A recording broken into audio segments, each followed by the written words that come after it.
all day with great propagation. Calling CQ loud and clear. Our voices echo far and near. Women on the airwaves breaking through. Strong signals coming straight to you. Morse code key and a da-da-da tune. DDEX calls coming under the moon. Oh, na-na-na-na-na-na-na-na-na-na.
All right, here we go.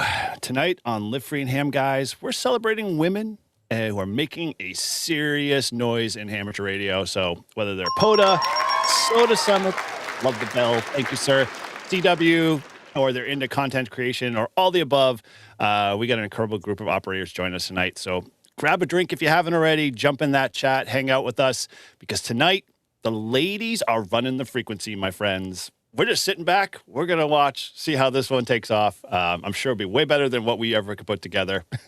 All good there. So let's get started. All right. Well, as you know, this is Live Free and Ham. Thank you for all the folks that are hanging out with us tonight. It's been pretty cool to see the response because you guys all know that, you know, ladies in ham radio, they are the thing. They are the ones all of us guys go, you know, trying to make contacts with. They you know, push the bar. They do some amazing stuff. So with that, we're going to talk around many things in the ham radio hobby there, but we're also going to talk around International Women's Day because this is a celebration of women and women in ham radio. So we thought this is going to be an awesome opportunity tonight to just hang out with some amazing women here. We've had many of you guys on the shows. Some of you are guest hosts on other shows. And, you know, you're all into some amazing stuff. And you, I don't know, for me personally, you run circles around me a lot. And I just, you know, can't keep up. And it's awesome to see, you know, definitely inspiring. So with that, you know, I'm Eric, N1J you are. And, you know, we're just going to kind of go a quick roll call. But before we do that, Grouch, hey, who's in the chat there this morning? My gosh, I'm still on Brew and Activate time here. You know, who's in the chat this evening, my friend? All right, so shout out to the people in the chat. We got Chris Bricker, we got Chris Radio and Life, we got Ham Radio Lady, Ham Radio Tube, Shannon Jabberjaws, who's also on here with us, Jeff AA4BC, Joshua CN87, K2EAG, Levi, Dave the Hillbilly Ham, Liberty Cave, Prep Ham Paul, Renee Martinez, Shannon KC10HT, and Tortoise this ADHD life. Man, there's people popping in left and right. Kevin K0KLB. Sweet. Yeah. Awesome. Cool. Very chat good. Is hopping. Good. I'd love to hear it. I'm glad you guys all are here to celebrate and just hang out and feel free to say hello in the chat as well as we kind of get going here. So let's, kind of go down the roster here, just do a little brief introduction. There are a few on the way. It's Friday. Everyone's kind of just, getting ready to dive into the weekend. So we're hopefully going to see a few more that you may or may not expect to see here. So just sit tight. We're going to make sure we've got plenty of room for all of them to come hang out and whatnot. So, stay tuned, stick around because more are coming. So with that, Grouch, how is your, what's been up with you, man? How are things? I know you've been traveling.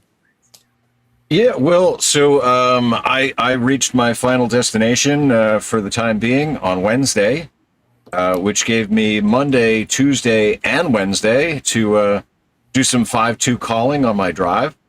I'll tell you that, the bands are quiet until you start making some noise. And several times, I would be losing, the ability to hear somebody. But because there's noise, other people started jumping in. And so, as I'm going, it's like I'm just picking up bits and pieces of other people joining in the conversation. So it just goes to show, make some noise, get out there and, other people are listening. They're just, mic shy or something. Yeah. There's always more listeners than there are talkers, sadly, for a hobby that's very communication focused, but it's all good. Awesome, dude. Yeah, the 5-2 challenge Mike has put out.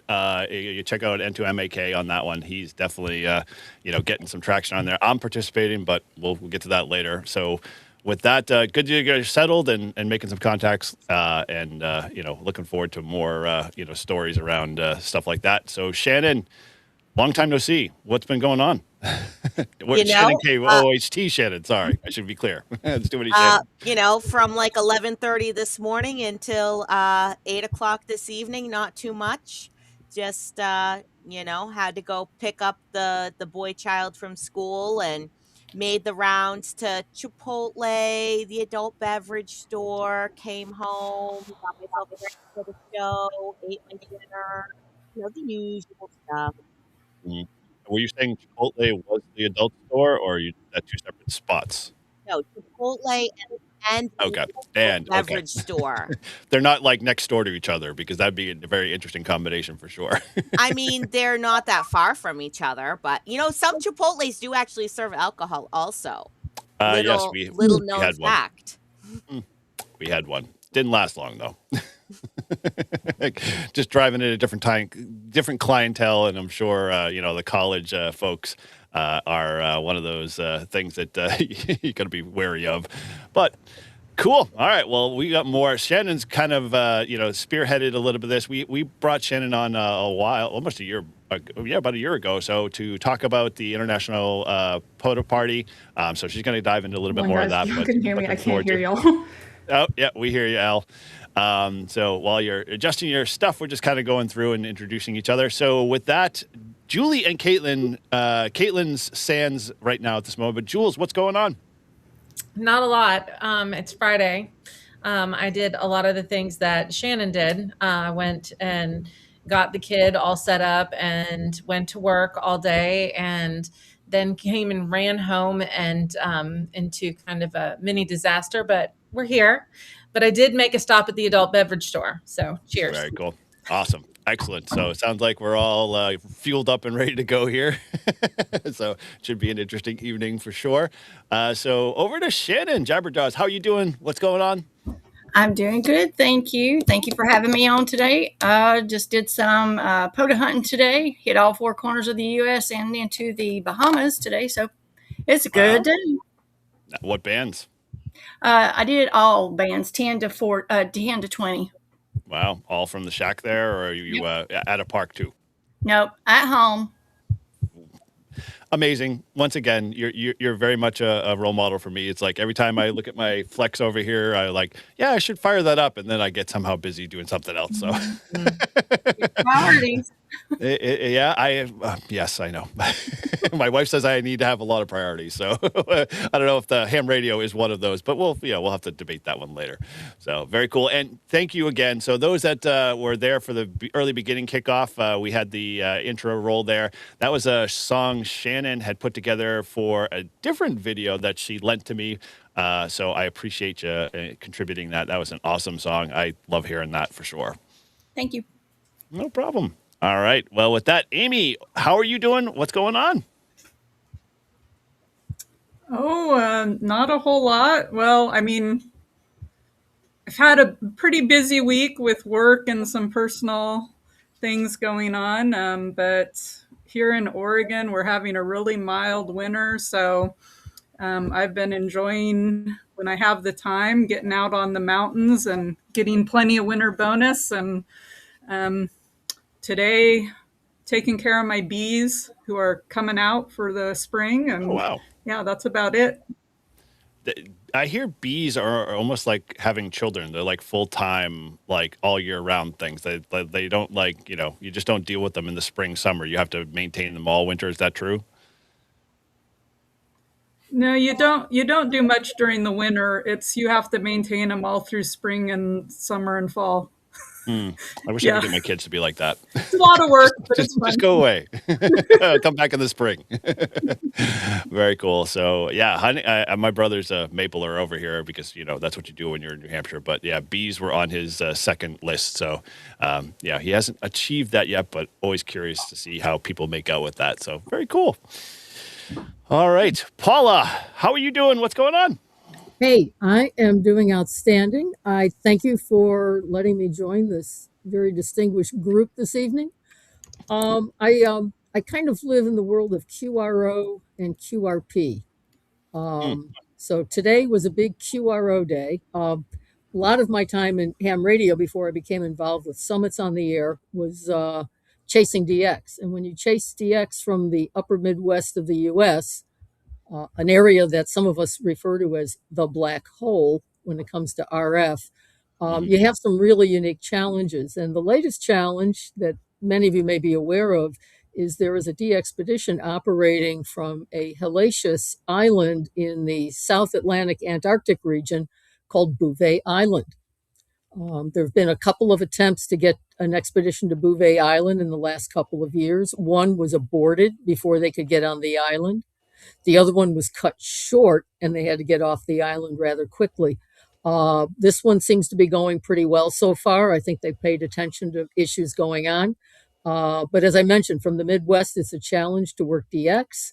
So you need some power in addition to some really good antennas. So I squandered pretty much of this day trying to work these folks on some band countries, as we call them, that I hadn't worked them on before. But then the other part of my life, which at some point I'll get to when it warms up a little bit, is the QRP world or close to QRP, and get out on and activate some summits. Very cool. Now, when you say you're running QRO, are we talking like 500 watts, a full legal limit? We're talking full legal limit. Wow. Very nice. Very If nice. you're, yeah, I don't know if anybody on here is or listening is a DXer, but if you're not, just to get an idea of what both the callers and the de-expedition are dealing with in terms of numbers of people that want to work them, see if you can tune into one of the pileups. Yeah, it's insane. It's absolutely insane. I don't think I would have worked. I worked them today on 15 meter CW, but I don't think I would have gotten through today if they hadn't eventually decided to call for North America only. There was just no way to break through the, it was mostly Europeans getting through before then, and no way to break through that curtain at all. I haven't, that part of my bucket list items are definitely something to do as I kind of, expand, being obviously my controls. HOA won't allow me to run legal limit, but I think, more antennas, that type of stuff would be interesting to find. But I find a lot of people I've talked to that are searching for Bouvet or trying to get Bouvet are basically residing themselves to FT8. And so I applaud you, CW, and trying to do voice. That's patience and timing for sure.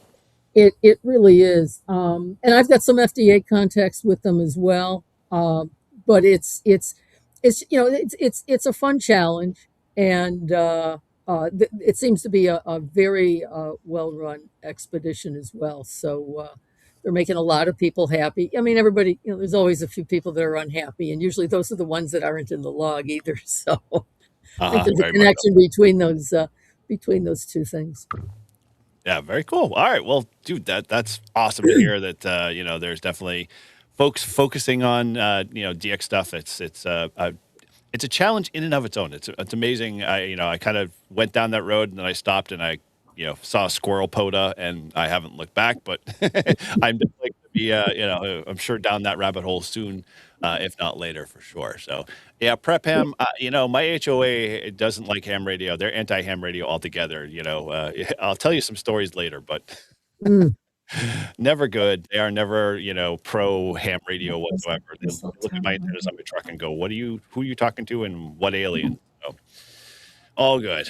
All right. Well, Elle is currently working on some logistical, technical issues, so we'll let her kind of get back into the fray in a bit. And I know Caitlin is either stuck in traffic or battling, a failed POTA activation, but she'll be here a little later. So sit tight on that. So if you're here waiting for those ladies to show up, they'll definitely be on the way. So we'll be here for a pretty good duration. So I guess to kind of start things out here, I would say, do you want to kind of frame, and I'll leave this to Shannon first. Do you want to frame out just, what International Women's Day is and kind of the whole POTA Party, and then we can kind of vamp from there and figure out where the road takes us?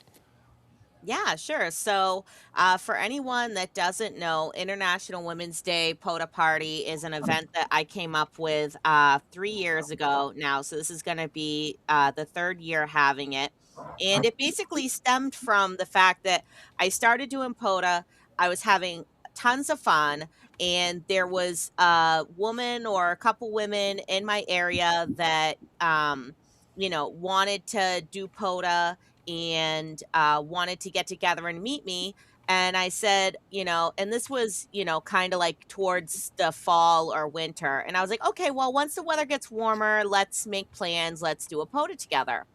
And then I was like, you know what? Why have it just be like me and this one other woman? Why don't we extend the invitation to all women everywhere? So I ended up posting about it on the Ham Radio Got it Woman now. Facebook page. I looked at the dates and I was like, okay, like Or maybe what would not. be a good date for us to do, a big event with lots of women doing POTA? And I picked International Women's Day, which is March 8th, which is sort of like not the best date for weather, especially if you live in the Northeast in New England. It Yeah. can be, very cold or wet. But I thought that that would be like a really good date. And actually, it seems like International Women's Day is becoming way more popular because, I just found out Steam is having a Women's Day sale on video games. And International Women's Day is actually marked on the calendar that I bought for Miles to hang up on the wall. And I found out March is Women's History Month. So it seems like this is something that's going to be growing. So I think that the event is going to grow with it. And the fact that, we're sitting here on this, live stream now with all these great ladies and really shows how it's grown in the last year, even from, the previous years. And I think this year we're supposed to have like 60-degree weather. So it's going to be like Mhm. the best weather we've had in 3 years. So I'm super excited about that. So the premise, yeah. So the premise of the event is basically just to encourage women to get out there, partner up with a friend. So if you are the POTA expert, find a friend that you can bring that's maybe a little bit more of a POTA novice, or maybe someone who's not licensed but might be interested in learning more about what ham radio is. If you are if you're possibly interested in ham radio, but you're not licensed, or if you're licensed, but you don't really know what to do with your license, then, look around and find a POTA partner and, go out and learn more about what makes POTA so much fun. Yeah, yeah, definitely. We all, if I'm sure a majority of our audience here, definitely in the chat, are all, have done POTA or hunted POTA or whatever, and I'm sure you guys all have done it in some level or another. It's kind of like a gateway drug. I mean, it's like literally once you get into it, you're literally like, okay, I'm ready to rock and roll. I can't stop doing this. And then you find that tomorrow you wake up and the next thing on your mind is like, oh, I got to find a POTA. I got to go, you start, you homepage, your browser is POTA.app. You have problems is basically what it boils down to. So I'm sure it's very much sort of like a lot of the SOTA folks like Amy and Paula. You got, us POTA guys. And I'm gonna say it outright. You can shut me down on this one, but POTA people, they're a unique breed, but they have it easy. You SOTA people, how to show us how it's supposed to be and show us the difficulty to getting to the summit. And then once you're there, you're like, look at all the contacts I make. Like you just I don't know. It's mind blowing to me because every time I'm like, oh, I'm gonna go do the 4,000 footers like with Grouch last year, I thought like, oh, this should be a piece of cake. Yeah, heck no. there's a whole element of like physicality that like I just don't check the box ever. So I appreciate what you guys do for sure. So, all right. Well, Elle, you're here and alive. Your audio working now? Hi, can y'all hear me? Yes, we can. Excellent. Okay. Well, let's do a Thanks, quick Eric. introduction. So say hello Yeah. and what's been going on. Welcome. First off, so sorry. I feel extremely awkward trying to get onto the stream, probably like flashing in and out. So sorry, guys. But hi, thank y'all for having me, and thank y'all for being patient while I worked out some technical difficulties here. My name is El Marie. My call sign is KJ5LXP, and I got licensed in July last year, and I've been loving it ever since. One of the reasons why I got licensed was because, one, my husband told me about it, and I thought, oh, like, why shouldn't I have this capability under my belt? I do visit the backcountry a lot. I know, Amy, you do a lot of SOTAs. I do a lot of backpacking out in Colorado. It just made sense to like have this level of technology under my belt in case I'm ever like in a pinch or need something like a quick like emergency situation, just to have that type of backup under, on my equipment.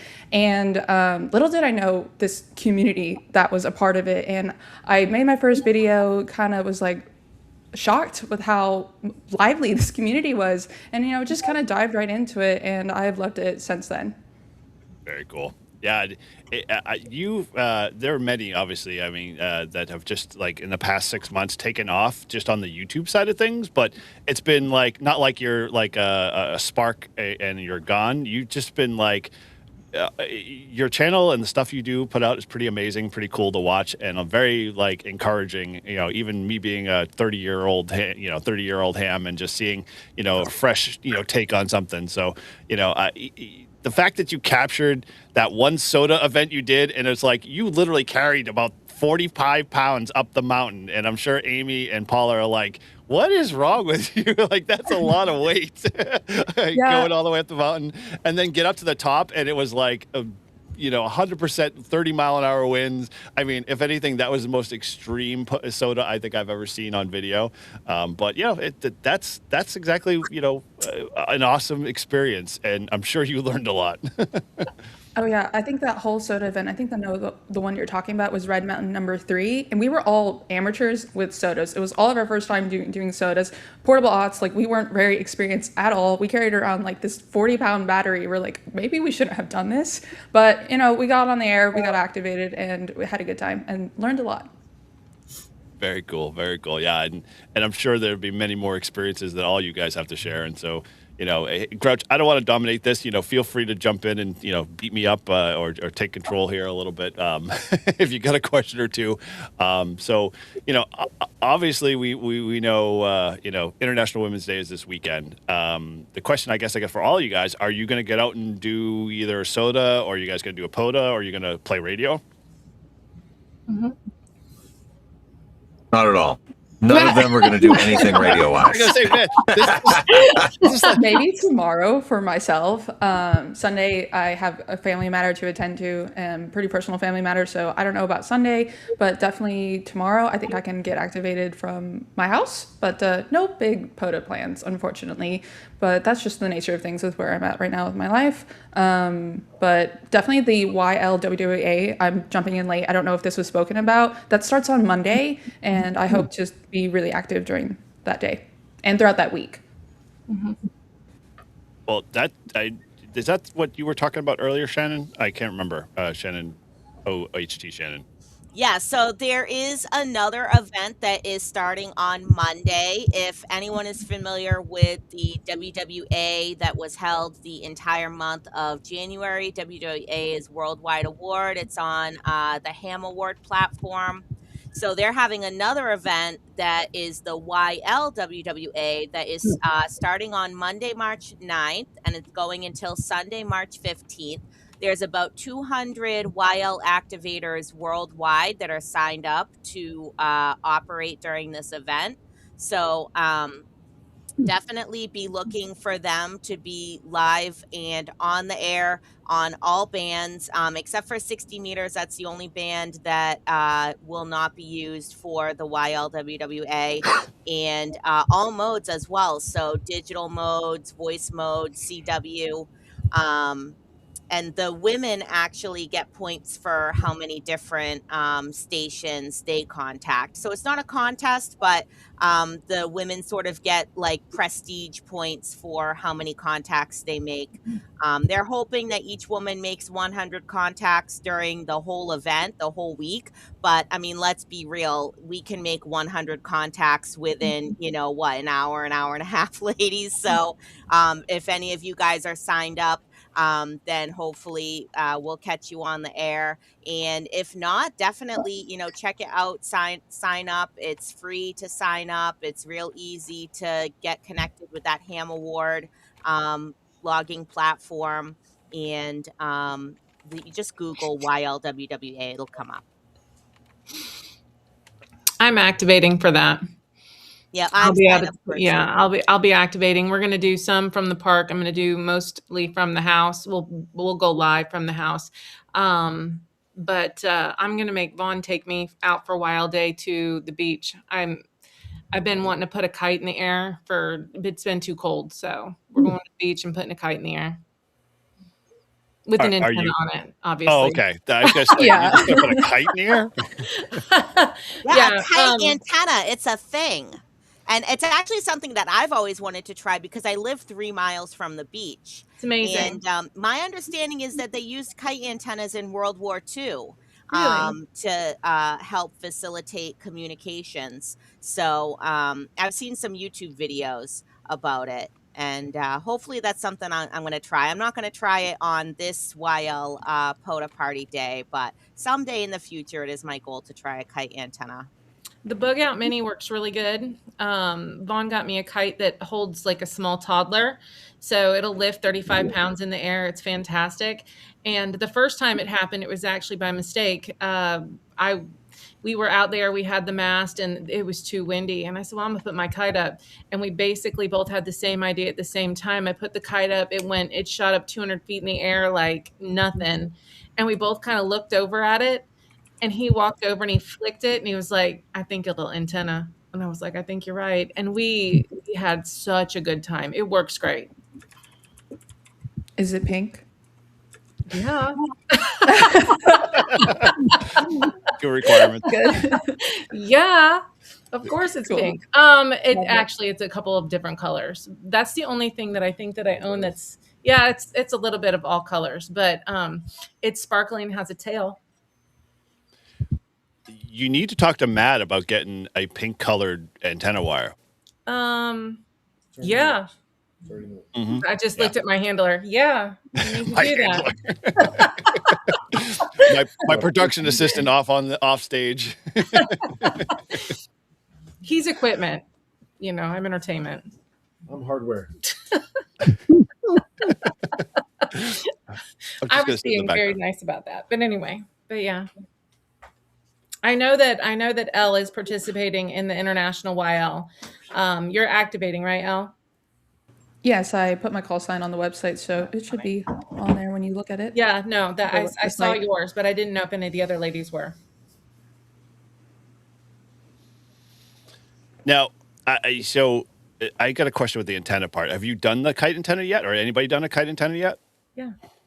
Okay, and so I've been how told effect- about it, so I just need to get going with it. I need to buy a kite first. So, Julie, if you know what kite that you use that DX holds that small Engineering, right? Tyler, okay. That's when we bought the one from DX Engineering.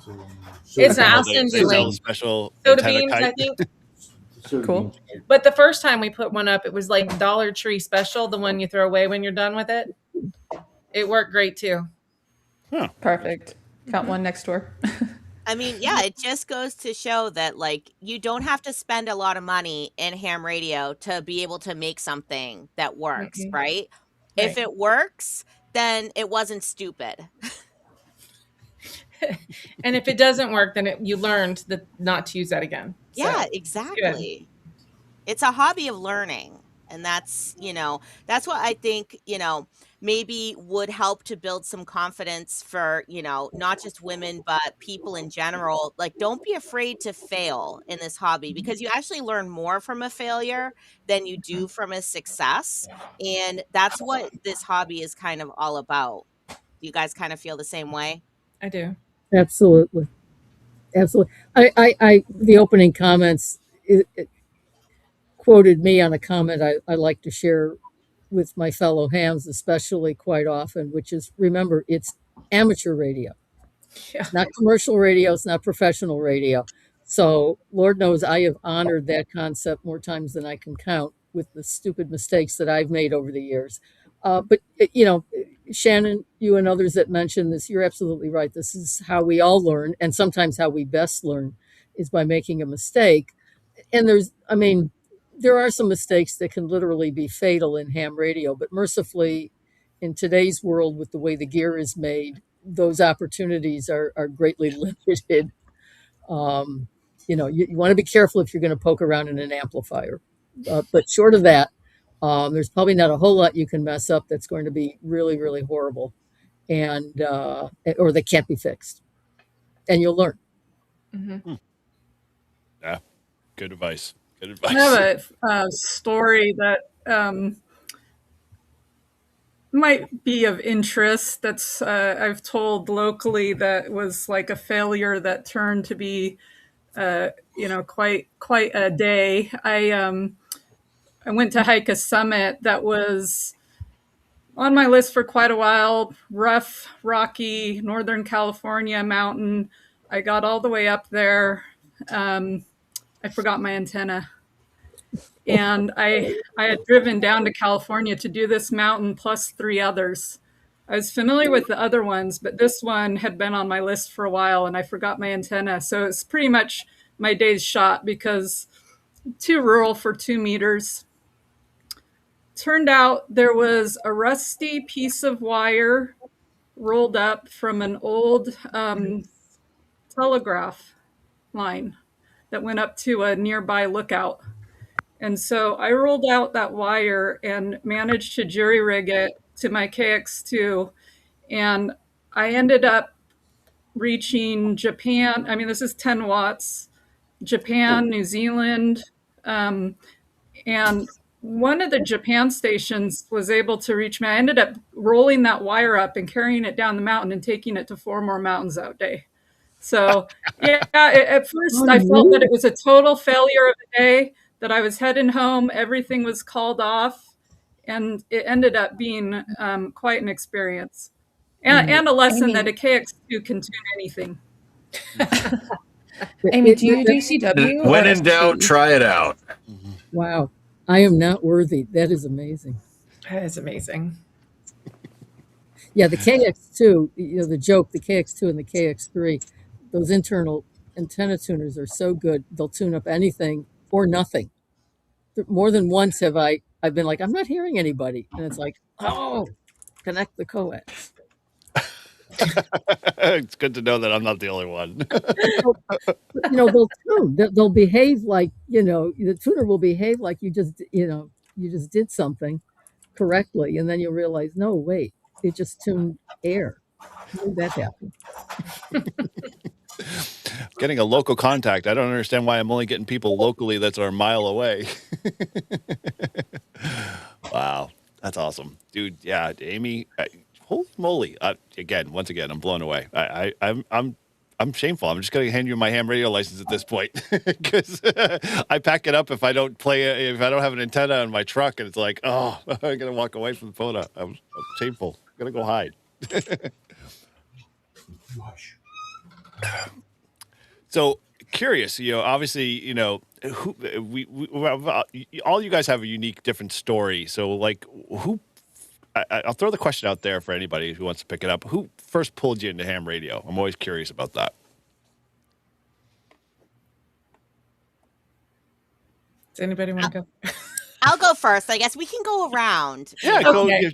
Please, you guys run the show. I'm just gonna, keep the flow going.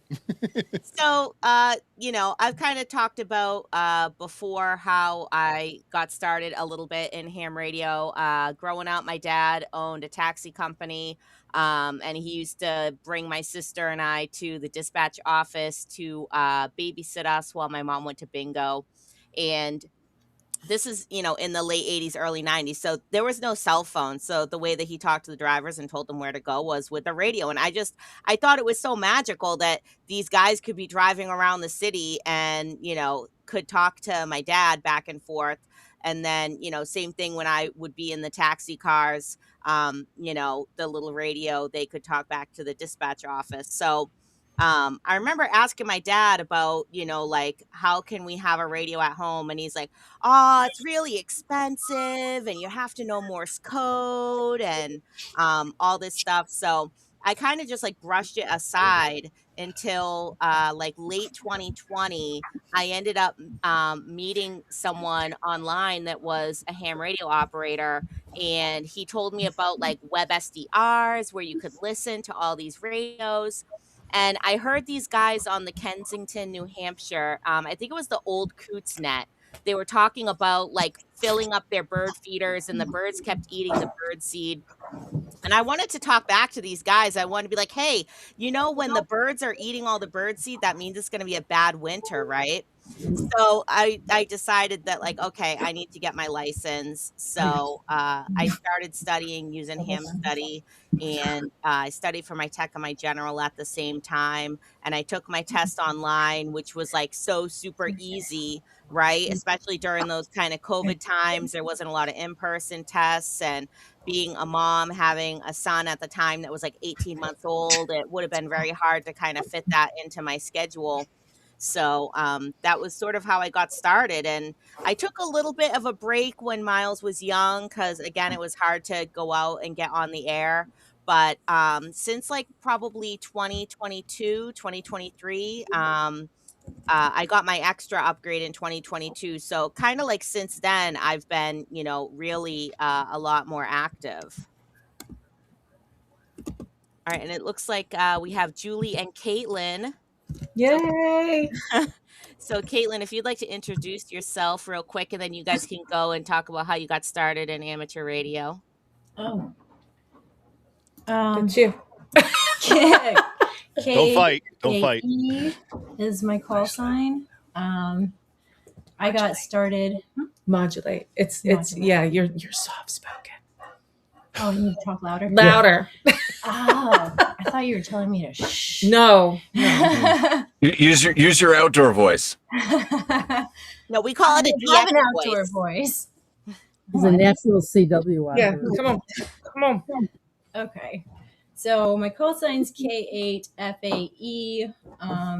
It's Kate Faye. It's my vanity. I got into ham radio initially because of a bet, but because A bet? Mike I bet got to me- know about this bet, Caitlin. Yeah, I know all about this bet, actually, because I was the VE that tested Yeah. Caitlin for her license. That's actually incredible. Yeah, what you named my my first exam. Yep. Kate MRD is Kate- about to lose a bet. Yep. And he Love did.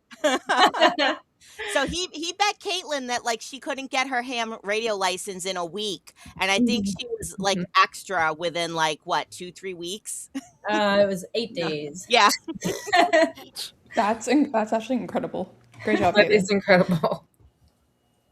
Well, I realized after I started that I was like, this is actually really cool.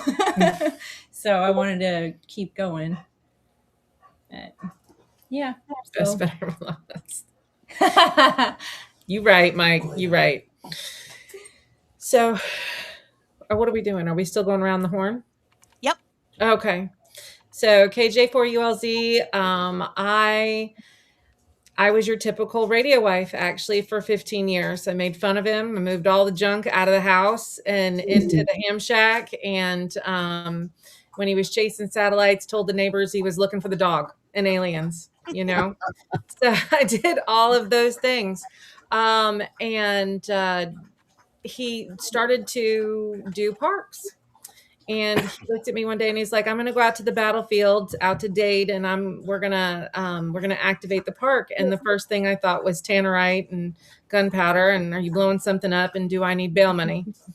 And he's like, no, we're going to play radio. And, they've got a museum and stuff. And I was like, well, I want to go. So we went, we did that. I started to tag along to different activations because he would go to cool places and then take me out to dinner to a nice restaurant afterwards. So I was like, I'll go. That's awesome. And little by little, he was like, hey, can you grab that wire? Hey, that thing that blinks over there, will you unplug that from that? And slowly and surely, my only experience with radio really up to that point was 2 meter. I knew all the 2 meter guys. So it was nothing for me to yell over top of him in the car and be like, hey, what is Peg cooking for dinner tonight? Or, Ken or whatever. I didn't know POTA was different. I still don't. So, and that's how I activate. And I actually met Renee, W1INE. I tell her every time, I said, Renee, I'm all your fault. Because I met her at a tailgate and I was considering getting licensed, but I was still really like, I don't know if I even will understand any of that. Electricity and electronics is not my gig. And she convinced me that I most certainly should absolutely try and would not. She was relentless. Those of you who've met W1INE, Renee, will know she is relentless. So I went and I started to study for my license. I didn't tell Vaughn. And we went to a tailgate and I just looked at him and I said, I think I'll try to test for that. And he was like, you're going to go take your test? I said, I just want to see what it looks like. I knew I was pass it, but I was scoring 100 on the practice exams. And I went in there and 3 of the cutest little old men in there were so excited that I had passed my test. I took it on paper and pen, my tech test. I took it with paper, Scantron. That's what it was. Scantron. Wow. And so they came out and I passed it and they were so excited. And we started doing parks together and this is an accident. We were just going out to the park, having a good time. I mean, that's what it's all about to me. That's all I really want to do is go out to the park and have a good time. For me, the pileup is so challenging. Like some people like crossword puzzles and like Sudoku. I want to be able to pull out as many call signs as I can from a pileup. That is what turns my brain off. It's wonderful. Excellent. That type of like mode where it's like you're in the zone and you're just you're focused and everything else is like black and you're just like in it. And any excuse to travel is a good excuse to travel. Then Julie discovered you could drink and play ham radio. I knew that already, Mike. Thanks. Speaking of, where's my drink? I was working on that. Mike's so funny. He's so funny. All right, Shannon, K1LY, would you like to tell everyone a little bit how you got into ham radio?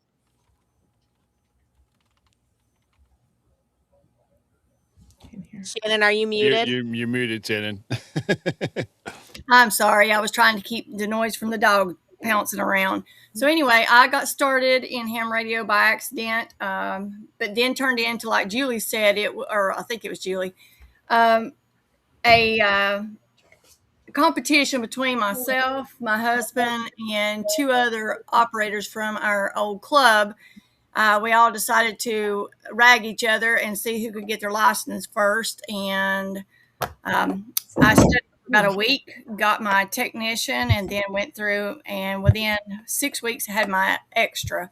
But it was actually because of a need for emergency communications. A couple years ago, I had the need to call 911 for a medical emergency I was having home alone, and the cell phones were not working. We did not have landline, and I had no way of getting 911. So after that incident, I decided to go ahead and, consider it. But when we decided to start teaming up against each other and competing, we all got into it and decided just to go with it. So my first activation for POTA was almost a year and a half after I got my license. Never really got on HF until hearing about the YO POTA Party. And my first activation was a YO POTA Party of 2023. And so it's been nonstop since. So that's basically how I got into it. And What's now been your favorite POTA? you're our POTA queen now.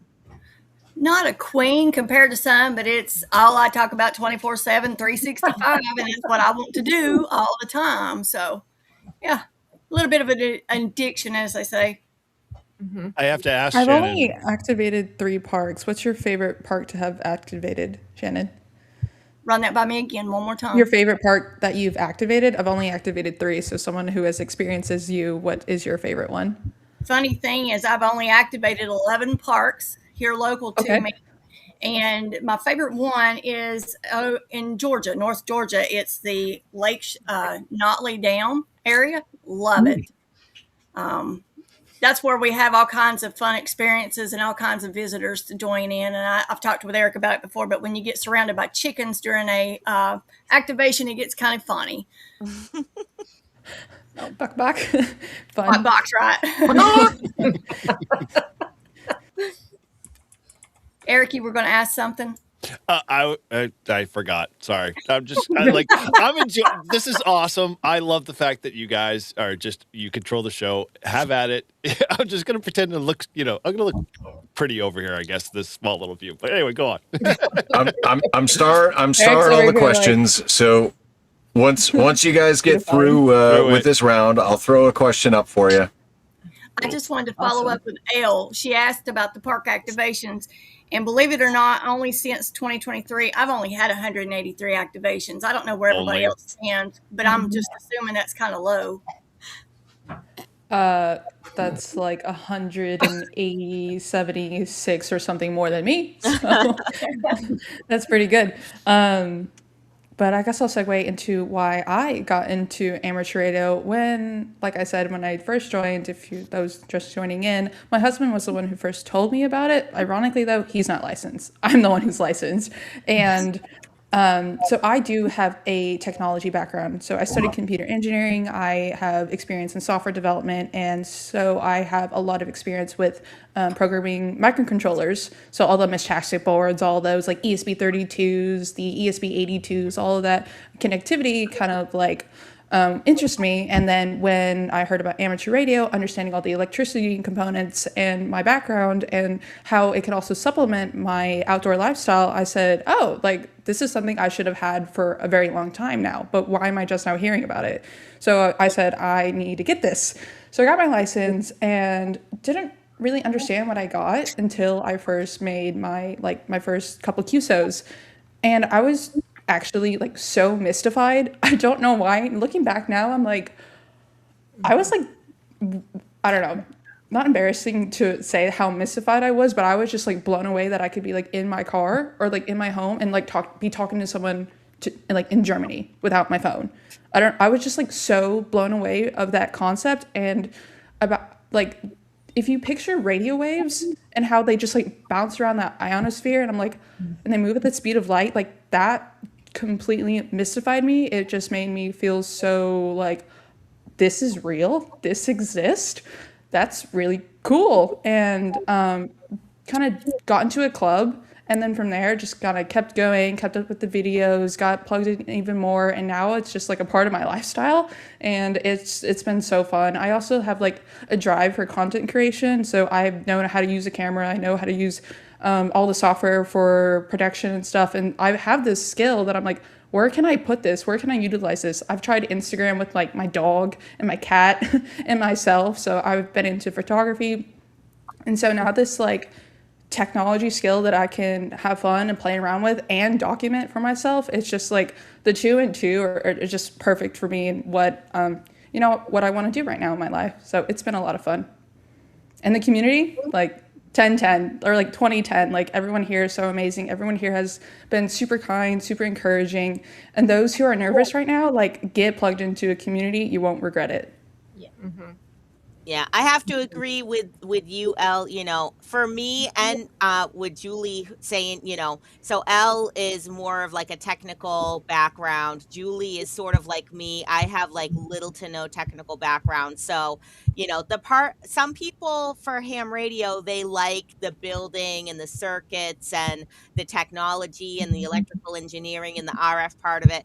A lot of that honestly eludes me. I'm trying to get better at it. The part of ham radio that I love is the companionship, the community, the camaraderie, what I like to call the hamily, right? So, and Elle, you sort of alluded to that too, like, find your people in ham radio, because I know for myself, I would not have stayed in ham radio and interested in ham radio as long as I did if it wasn't for the people that I met in the hobby, and the people who sort of elmered me and mentored me along the way and kind of pushed me to be a better ham radio operator and become smarter and wiser.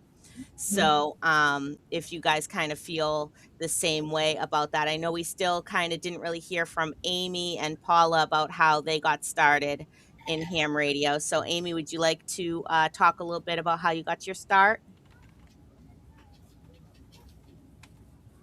Sure. Yeah. Took a class. My husband and I took a class to get licensed.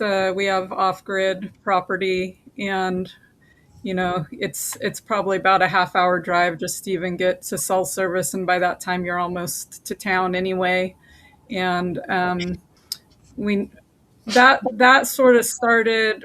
Our nephew was licensed at a young age, and it's kind of an unusual story. My father-in-law was on hospice and wanted to pass at the property, and he lived his last 3 months up there. And it was partly due to my nephew and my sister-in-law getting licensed to where they were able to communicate to each other and forward information to hospice, to the nurses, and they came up, and it all worked out good. It was a good sort of demonstration of the communication that ham could provide. And it took us a couple years before we ended up getting licensed. And I just got really inspired by HF, just the magic of HF. And, during the classes when we'd have people demonstrate, we have a guy brought this just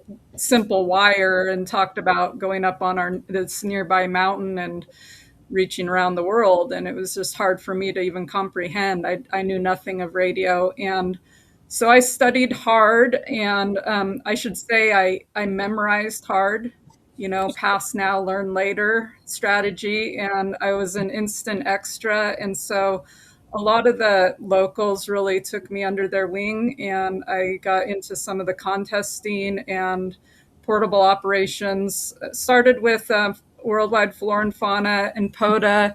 POTA was very new. It wasn't very popular here. This was 2017.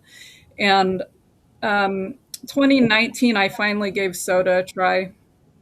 And that's where I found what I really love to do. It just incorporates a lot of my passions of being in the outdoors, and radio is just sort of the bonus of the trip. But Amy, I where guess are it you would start with located for your my sodas? nephew and my. What was that?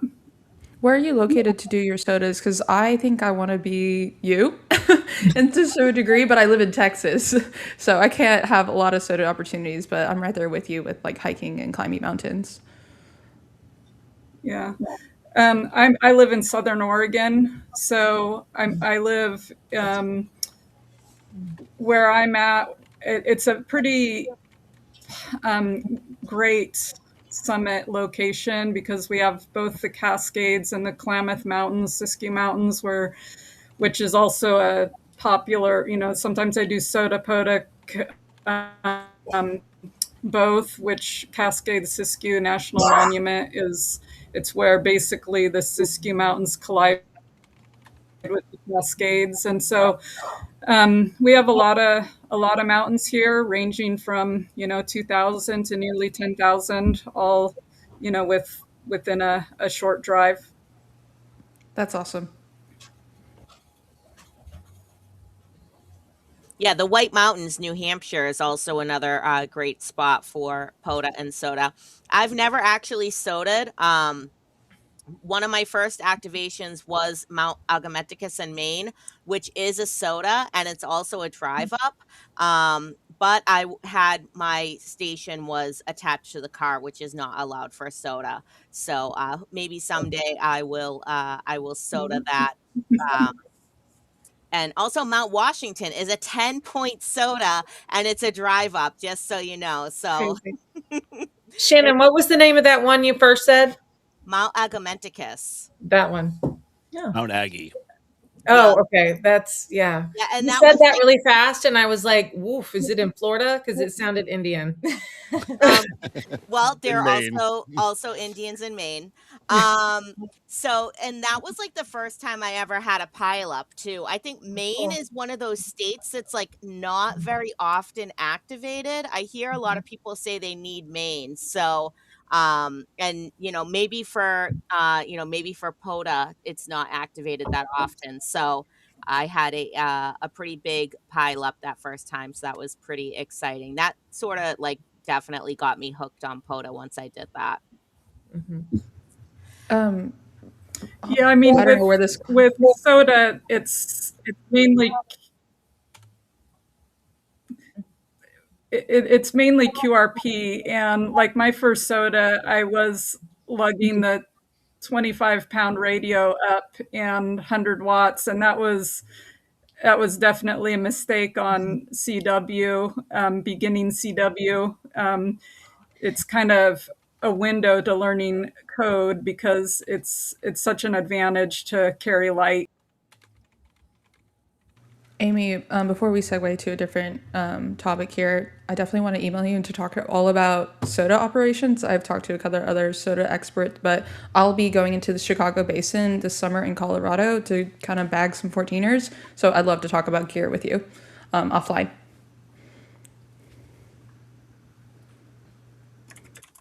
Sure, anytime I know that early on there was a comment of somebody that wanted to do SOTA, but they were kind of intimidated by the registration and logging.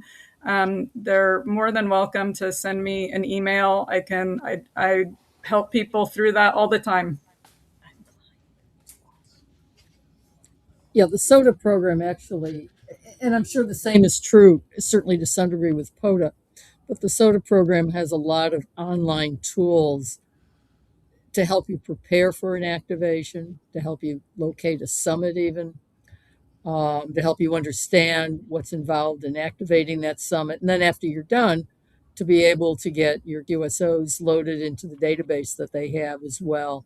So, like anything new, it can seem a little bit intimidating at first, but once you've used it, they're actually fairly simple tools as part of an integrated program.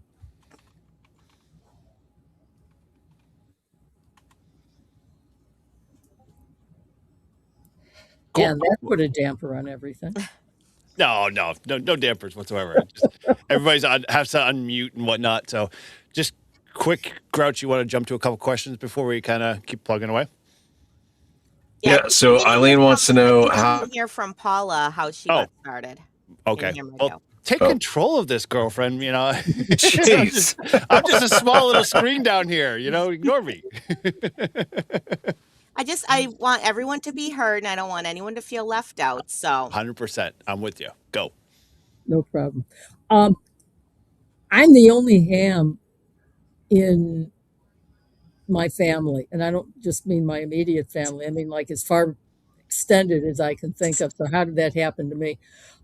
My dad was very handy with electronics. He served in as an electrician's mate in World War II, so he had an interest.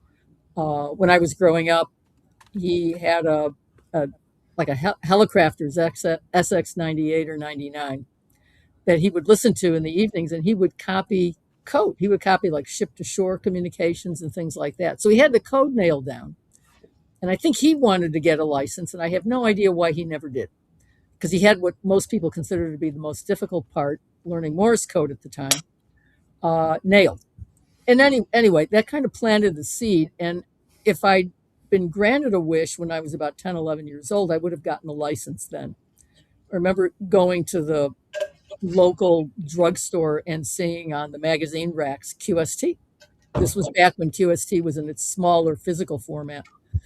And I would pick it off the shelf and I would look through it. And of course, I didn't understand hardly a thing in it, except the fact that it was written in English.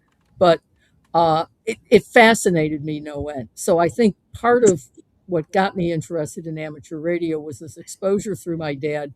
But there was some inherent element in me that just found the whole topic exciting in the same way that, your taste buds say you like chocolate, for example. But fast forward over the next decade, I didn't get a license. The high school I went to actually had an amateur radio club, but at that point I was doing other extracurricular activities at school. Never dawned on me to do amateur radio. It wasn't until my last quarter at university that I decided to get the license, and that was because the campus radio station, the amateur radio club, offered a class. And I was like, oh, yeah, I always wanted to do that. So I got into the class, and this was back in the days when the first license you got was a novice. And the testing then for the novice was very much akin to what the VE program is now, but they only had the VE program for novices. So I had a written test from the two guys running the class, and then, the code test. And then one of them came over to my house one day. This was after I had graduated from college that first summer, and gave me the written exam. And I waited 3 months and I got my novice license. At that time, I think it was only good for a year, maybe 2 years, and you had to upgrade. So I kind of went through the normal upgrade process. And again, this involved going to the FCC office. For me, going to the FCC office in downtown Chicago. So I went down and got my general, got my advanced, eventually got my extra. But at that point, I was doing that through the VE program. So it was a little bit more civilized at that point, and a lot easier to get it.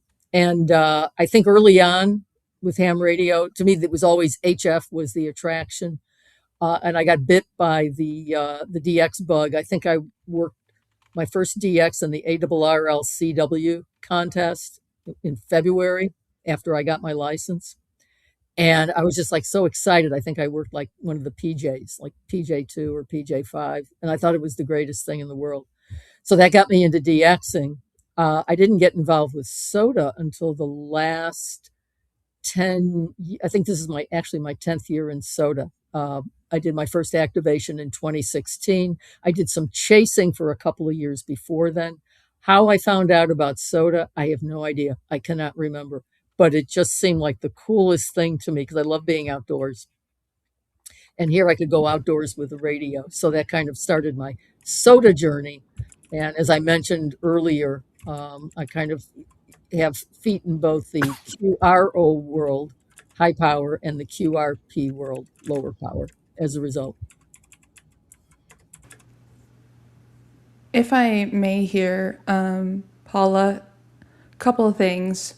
What you just said about universities, I completely wish there was more of. So whenever I was in university, people have asked me, how can we get amateur radio exposed more? How can we bring in the younger generation? And I've said, if I was probably in university and saw something, I probably would have approached that table. But I did not, I was not exposed to it in my university years. And I think to bring more people in, more young men, young women, even all generations, honestly, because kids go to universities too for summer camps and stuff, is about exposure. And we need more like boosts set up for amateur radio. And so that's really cool that you were able to experience something that I wish there was honestly more of to today to bring more people into amateur radio. And I had a question for you. If for because CW is no longer in test. How did they test for CW to make sure that you passed? Was it like dots and dashes on a paper? You had to circle with the message read, or did you Oh, also well, have to like receive Morse yeah. and then like what was that like? Actually, very interesting you should mention dots and dashes on a paper. So if you're going to learn CW properly, you're not going to be thinking about dots and dashes. And you're really, other than at the very, very beginning, maybe to get the rudiments, you're not going to focus even on a piece of paper. Why? Because that's not what it sounds like. And it no more than you would learn how to speak English by reading the words.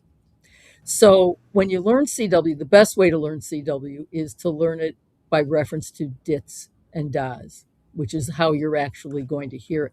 And for the test, what they would do is, it changed over the years until they got rid of the code requirement entirely. But I think it started out they would maybe send a minute or 5 minutes of code, and you had to have 1 minute continuous of error-free copy. When I took for my extra class, I had to take the 20 word per minute test. And I think they had you copy, and then there were 10 questions you had to answer about the content of what you had just copied. So you had to be accurate, but they weren't necessarily looking for, consecutive characters over a minute being accurate. Because, in fact, a lot of times when you're copying code, in reality, you may be copying in your head or just jotting down enough, and then you know what the word is, and you don't have to jot down every single letter. So that was a much more, in some ways, a much more practical test. For sending, I only got tested once for sending, and it was when I went to upgrade from novice to general. And I knew that was a possibility, so I had a Nye Viking straight key I took with me. And I only got tested at the very end of everything else. If you didn't pass the code test, you had to go home. There was no passing an element like you have now. Passed the code test, passed the written, and then before I left the room, one of the FCC guys had me come over, plug in my key, and demonstrate that I could send. I actually was pretty fast sending with a straight key. I had those contacts as close as they could be without touching. And I think I rattled off like 10 seconds, and he kind of just waved me off like, yeah, okay. And that was it. But they actually Wow, did tests to see if I that's could cool. send as well.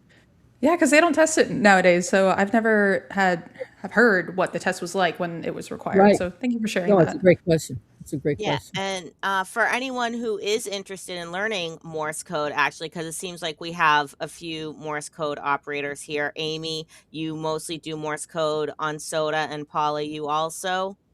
Caitlin or Julie or Shannon, do you guys do Morse code at all, or do you have that like in your plans? I'm learning. I'm playing with the game. Becky kind of promotes. It's how she learned. There's what's it called? Morse code decoder, something. Morse mania. So I play with that a little bit. I wasn't really interested in it at all, and then I decided that one of us probably should be able to do it. So might as well be me. You got this, Julie. Yeah. Yeah, I started studying it last year, although I sort of fell off the bandwagon. And once you fall off the bandwagon, it's like you sort of have to start over a little bit, especially where I was never super proficient. But I'm a member of the Long Island CW Club. I don't know Sounds if really good things. anyone else here is a good friend of mine, KC1 UML. She's instructor on there. She does beginner sending, and I think she does intermediate class as well. So definitely for anyone who's interested in learning CW, I would highly recommend joining the Long Island CW Club. They have online classes every night of the week. And the great thing about their system is that they have this beginner's carousel, and the letter is always the same for like the whole week. So no matter which day you can jump in and do their class, it's like you're not missing anything. So, Mhm. and they have some YL only classes too, which I think is good for, I don't know about any of you other ladies. Maybe we can kind of go around and talk about it. Like, do you guys ever feel intimidated being, like a woman in such a male dominated hobby? Like, I know No. for myself, I'm the only Nope. woman that ever shows up to my ham radio club, except for like maybe the Christmas party and field day are the only two times that I have ever seen another YL at the club. But so Julie, you were never intimidated. I was never really that intimidated either. Maybe because I grew up like with a lot of older people. I spent a lot of time with my grandfather. He was president of a union here in Lynn for General Electric Aviation, and he was head of the Retirees Council. So when I was like 12, 13, I used to go to his retirees meetings and, help pass out the coffee and the papers. So I spent a lot of time with, older people. So that never really bothered me. Mm-mm. Another good CW avenue is the CW Ops organization. So, like the Long Island DX, which is very well known for their CW classes, CW Ops also has CW Morse code Mhm. classes as well. And another option is the ARRL does online, rather over the air practice that you can tune into, but you can also download those files. When I was trying to up my speed a bit, I downloaded files, and they're at all different speeds. And you can download whatever works for you, and you can play it back, and you'll get a good mix of letters, characters, punctuation, and everything else. Yep, that's a good point that yeah, the ARRL has those code bulletins that they send out, and they have all different speeds, which is great. And then the fact that you can download those online. So, if for whatever reason you can't listen at home, or like if you want to listen to it over and over again, because that's how you learn, is that repetition, for Yeah, sure. your point is well taken. You really need, nobody is just gets it. Everybody has to practice at it, even the people at high speed. And the more you do it, the better you get, the more accustomed you get to it. Mhm. Excellent. Now, do you guys do any, do you guys mostly do HF, or do you guys do any like VHF, UHF? Do you do any like nets, or what's your, Um, besides POTA, what would be like your second favorite thing to do? And we'll start with Ellen. We'll go back in the other direction this time. Yeah. Thanks, Shannon. Sorry, probably because I just said first. Because if you've never done fox hunt with like a group of people, they are so much fun. I have done 3 so far. I've only filmed one, and it's the one I have on my channel. But it's hard to film when you're doing a fox hunt, honestly. So I just go out there and just enjoy the fox hunt. It's so much fun. You get your little handheld, you get your attenuator, you get your Yagi or Yagi, however you want to say it, and you just kind of search for a signal. You drive around in a radius, and if you've never done it, find some people, gather some friends, and go fox hunt. And that's all UHF, VHF. Honestly, I think it's UHF, and it's really fun. But otherwise, I'm kind of been on general bands lately, or like general privileges since I received it. I want to get back more into UHF, VHF because that's kind of where I started and kind of where my roots are in my channel. So I want to come back to it. It's more, it needs more attention than honestly what it's has, because there's so much potential within that area. You can do a lot of content in that area of amateur radio. But my favorite probably activity with UHF VHF are fox hunts. Yeah, that's a good point too. And I've done some fox hunts with my radio club, Cape Ann Amateur Radio Association, and I brought Miles. Actually, for anyone who doesn't know, I have a 7-year-old son. His name is Miles, and I think fox hunts is a great way to get kids involved. If anyone here has been to Hamvention, they have the ARRL youth rally where I think it's kids, they have to be 9 in order to join because I think they kind of take them out on their own without their parents. But they do balloon launches, they do a fox hunt. If anyone here knows K9OL, who jumps out of the planes and makes contacts on the way down on the parachute, he has made contact with Miles actually using my call signs. So that's really cool with the fox hunts. And I think that's like maybe something that people in ham radio, they sort of forget about, right? We get so wrapped up in HF sometimes. I think we forget about some of those other ham radio activities. How about you, Paula? Like, what is your second favorite ham radio thing to do if you're not doing SOTA? DXing. Hmm. And after that, I mean, I have to say, I made a career change. I entertained for a bit a double E degree when I was at university and decided not to go that route, went a little bit different route. And after about 20 years, went back to school, ended up getting a degree that exposed me a bit more to computers and technology, although I'd been noodling with computers before.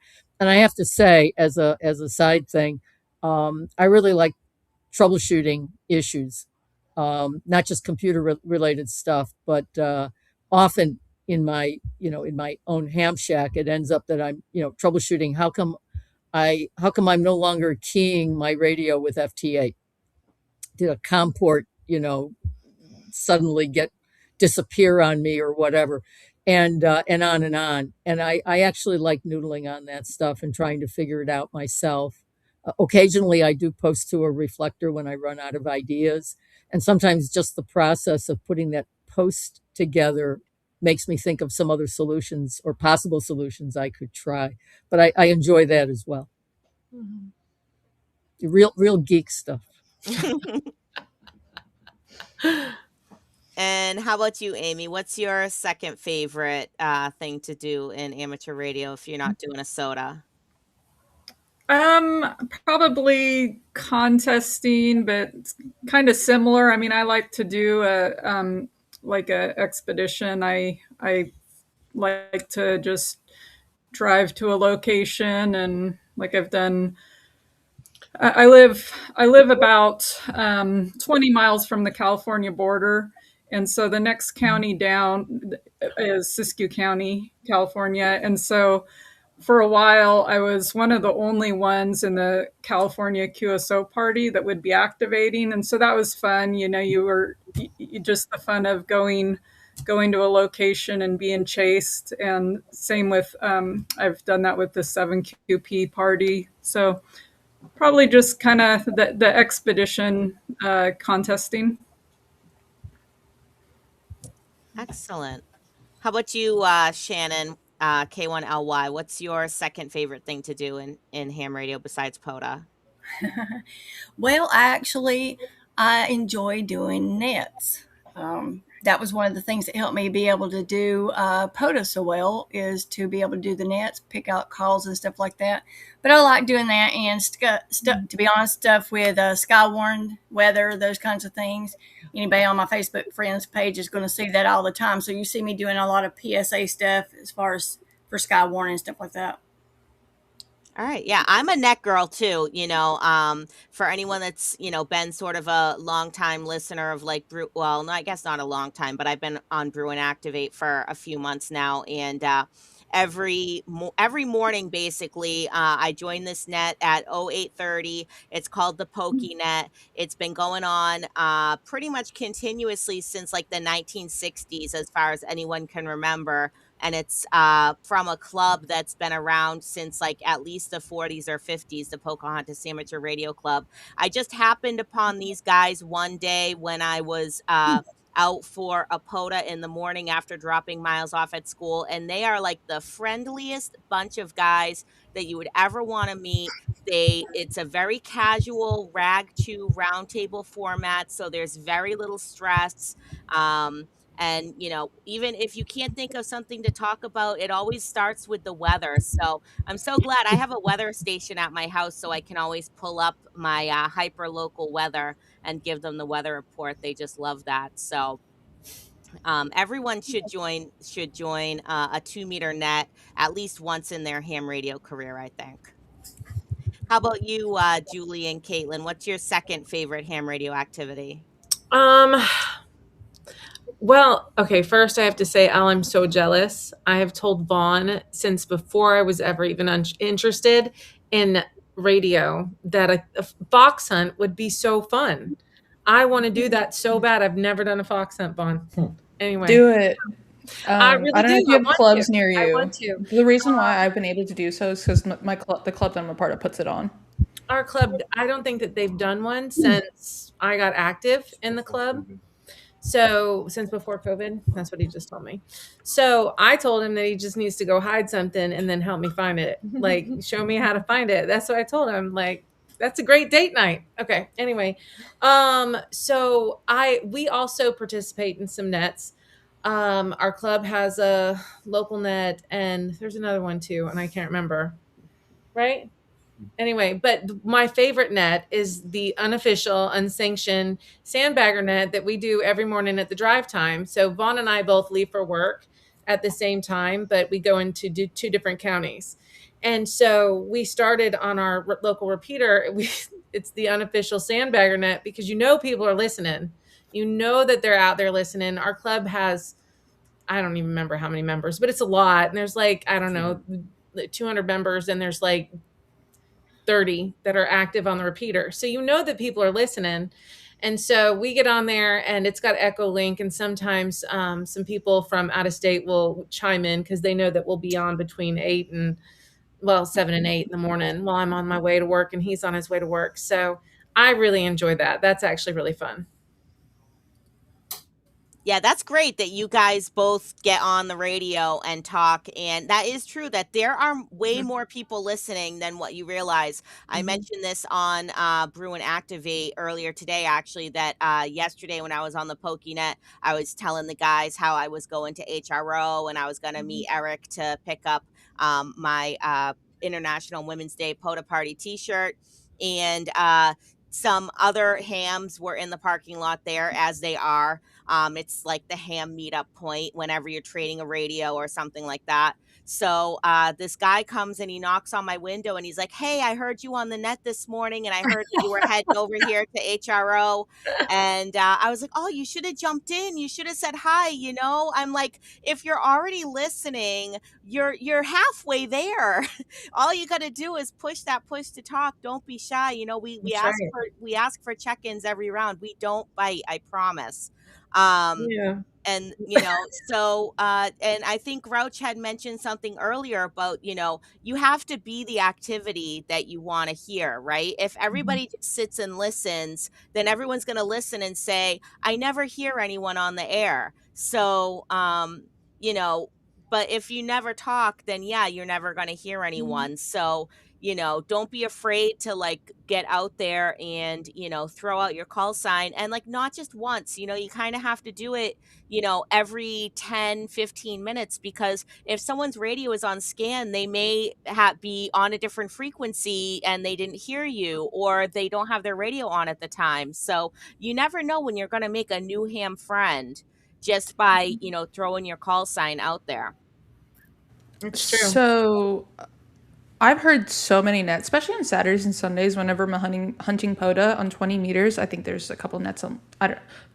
You probably have all heard it too. Whenever you're hunting POTA and SOTA every Sunday or Saturday, and they say last call, like, can anyone just put out their call sign, just like as if I'm scrolling and not necessarily participating, but if I want to participate and I hear any check-ins, like, should I put in my call sign? Should I not? Like, what are some guidelines there? Because I've been hesitant to put out my call when, I hear someone say any check-ins and I'm like, oh, can I check in? Like, I'm not sure.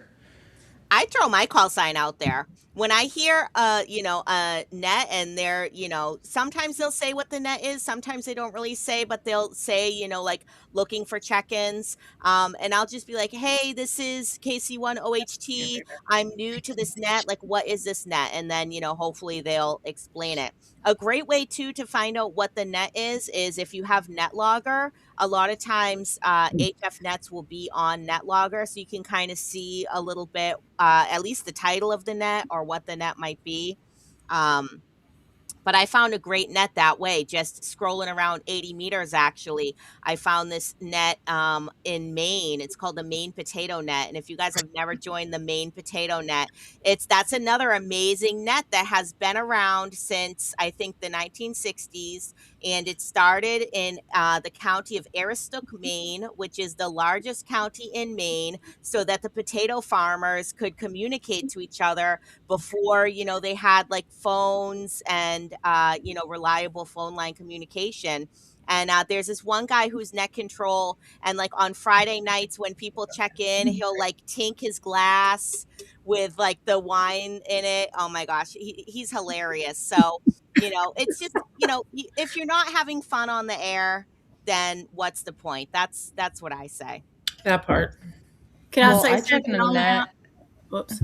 Go ahead, Shannon. I was going to kind of come back to you on that. One of the things that I learned with nets is that it's kind of like POTA to begin with, is always listen to what people are saying when they call into the nets. And then, if it's a specialty net that they do every week or, every day, some of them have formats that they'll want you to chime in and follow along that. But, when you're new to it, if you hear them asking for calls, go ahead and give it in. That's one of the things getting on the net and doing, once you get to doing that, if you enjoy it, try the net control station, that's the part that I like the most, is doing net control. So just a thought there. No, I've been asked for my club to participate in. I just didn't have the confidence yet. I feel like I definitely have more of it now, so I'll definitely look at being a net control operator. But there's a net that I check in every morning, and it's called my daily stand-up. No one scrum. Anyone in corporate here? 15-minute stand-ups. That's my daily net every morning. I'm laughing while my mic's on. Sorry. Okay. That's my daily net. I get it. I feel your pain. Yeah. It's great.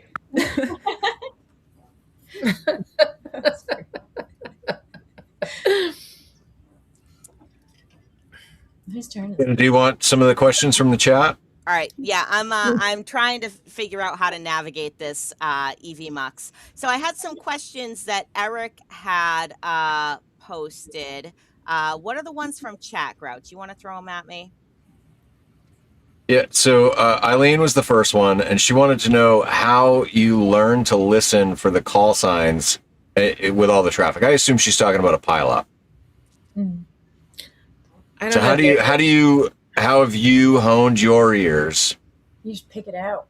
I don't know that it's just, I don't know that I didn't learn any of it. I think that you just, for me, it's a nice way to shut everything else out and zone in. Like I said, some people do yoga, some people do Sudoku, some people do crossword puzzles, and I want to listen to the nastiest pileup where I will pick out, like I've taken down 10 call signs before, and Vaughn's like, no, we're not doing a list of 10.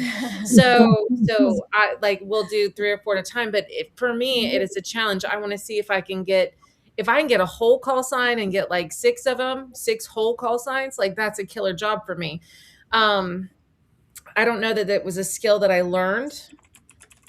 I think that you start to recognize, phonetics, and you kind of start to recognize call signs, not necessarily per person, but like how they're formed.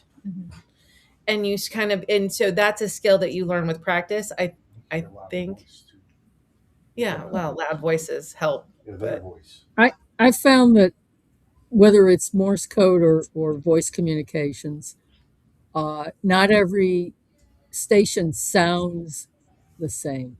So what I try to do, and I'm by no means an expert with pileups by any stretch, but what I try to do in working through a pile of calls, which usually happens when I'm on a summit, is I will try to lock in, to use your term. I will try to lock in or zone in on a call. Usually it's a stronger call. I'll try to latch in on that and then listen to it all the way through so I get the complete call. And if I can't get the complete call, at least get enough of it to be able to ID it. But I think if you discipline yourself from the start to latch into a particular call that's being sent and then just listen for that same tone throughout, listening to it that way seems to act for me as a natural filter to cause it to jump out for me just a little bit more. But I have to concentrate and I have to focus. And I think that gets to your point that you made earlier about that almost like that meditative state you can get into. I love it. Yeah. I got the job, the house, the kids, all the things. I need that time. That time. Right. Yeah. And then practice. It's you get better at all of these things by practicing. Yeah, for me, it's all about sort of keeping control of your activation. And I think Tobias had said in chat, picking out, even just that little piece of either the prefix, the suffix, or the number. And then, saying, I heard a XYZ in there. If your call sign has XYZ, then, come back. And then, people will, I'm sorry, it's not an emergency, Miles. The manager's asking for your attention. We all have kids. So yeah, so you get that little piece of the call sign, and then you ask that person to come back to you, and then either you got the call sign right and they come back to you, or you messed it up and you move on and you say, okay, QRZ. So it's whatever you can do to kind of keep control of your activation is how I sort of handle those pileups. And we know Shannon K1LY lives for the pileup too. I will say, if I am not making at least one contact a minute on a POTA, then I kind of feel like it's a slow day. Oh yeah. Yeah. And even one contact a minute is slow compared to some contesters. Like, I will take some time to kind of chit chat a little bit with people depending on how it's going. I'll be jovial on the air. I'm not just like totally like straight contest mode. But Shannon, how about you? Tell us about how you cut through the noise. To be honest with you, I had stage fright and radio fright to begin with. And so what helped me to begin with is I was following along by the instructions of one of our favorite operators, November Charlie 4 X-Ray Lima Dom. And I listened to how he was doing his pileups and started taking down. That's the reason why I paper log, is I can take down, like Julie said, 5 or 10 calls. I'll take 10 or 12 calls, call them back, have them on standby. And like you said, Shannon, controlling your activation, if it's overwhelming, your response back can be simply, we need to try this again, spread out the calls, or like I think Paula mentioned, or actually Toby mentioned in the chat, talking about, asking for 1 calls or 4 calls or DX or YLs or park to park. Take control of your activation, and it will run the way that you run your activation if you don't let them step over top of you. And they all will pretty much go, by what you ask. But that goes back again to being a POTA hunter or activator. One of the things you need to do is be able to listen for how the activations are going. And if they're not following you, they'll pick up on it eventually. Just don't let it frighten you to the point that you don't want to call CQ. Mm-hmm.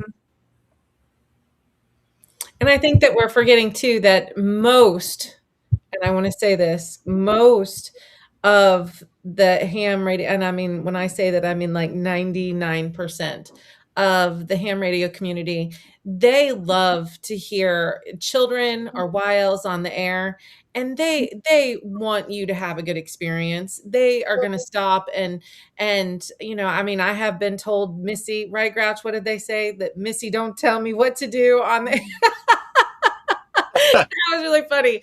Actually, I get a kick out of that. I think that's unique and kind of, it makes me laugh. But they really want to help you. So do not, if you just, and then if you watch my stuff, you'll see I'll go, well, fellas, I didn't get any of that.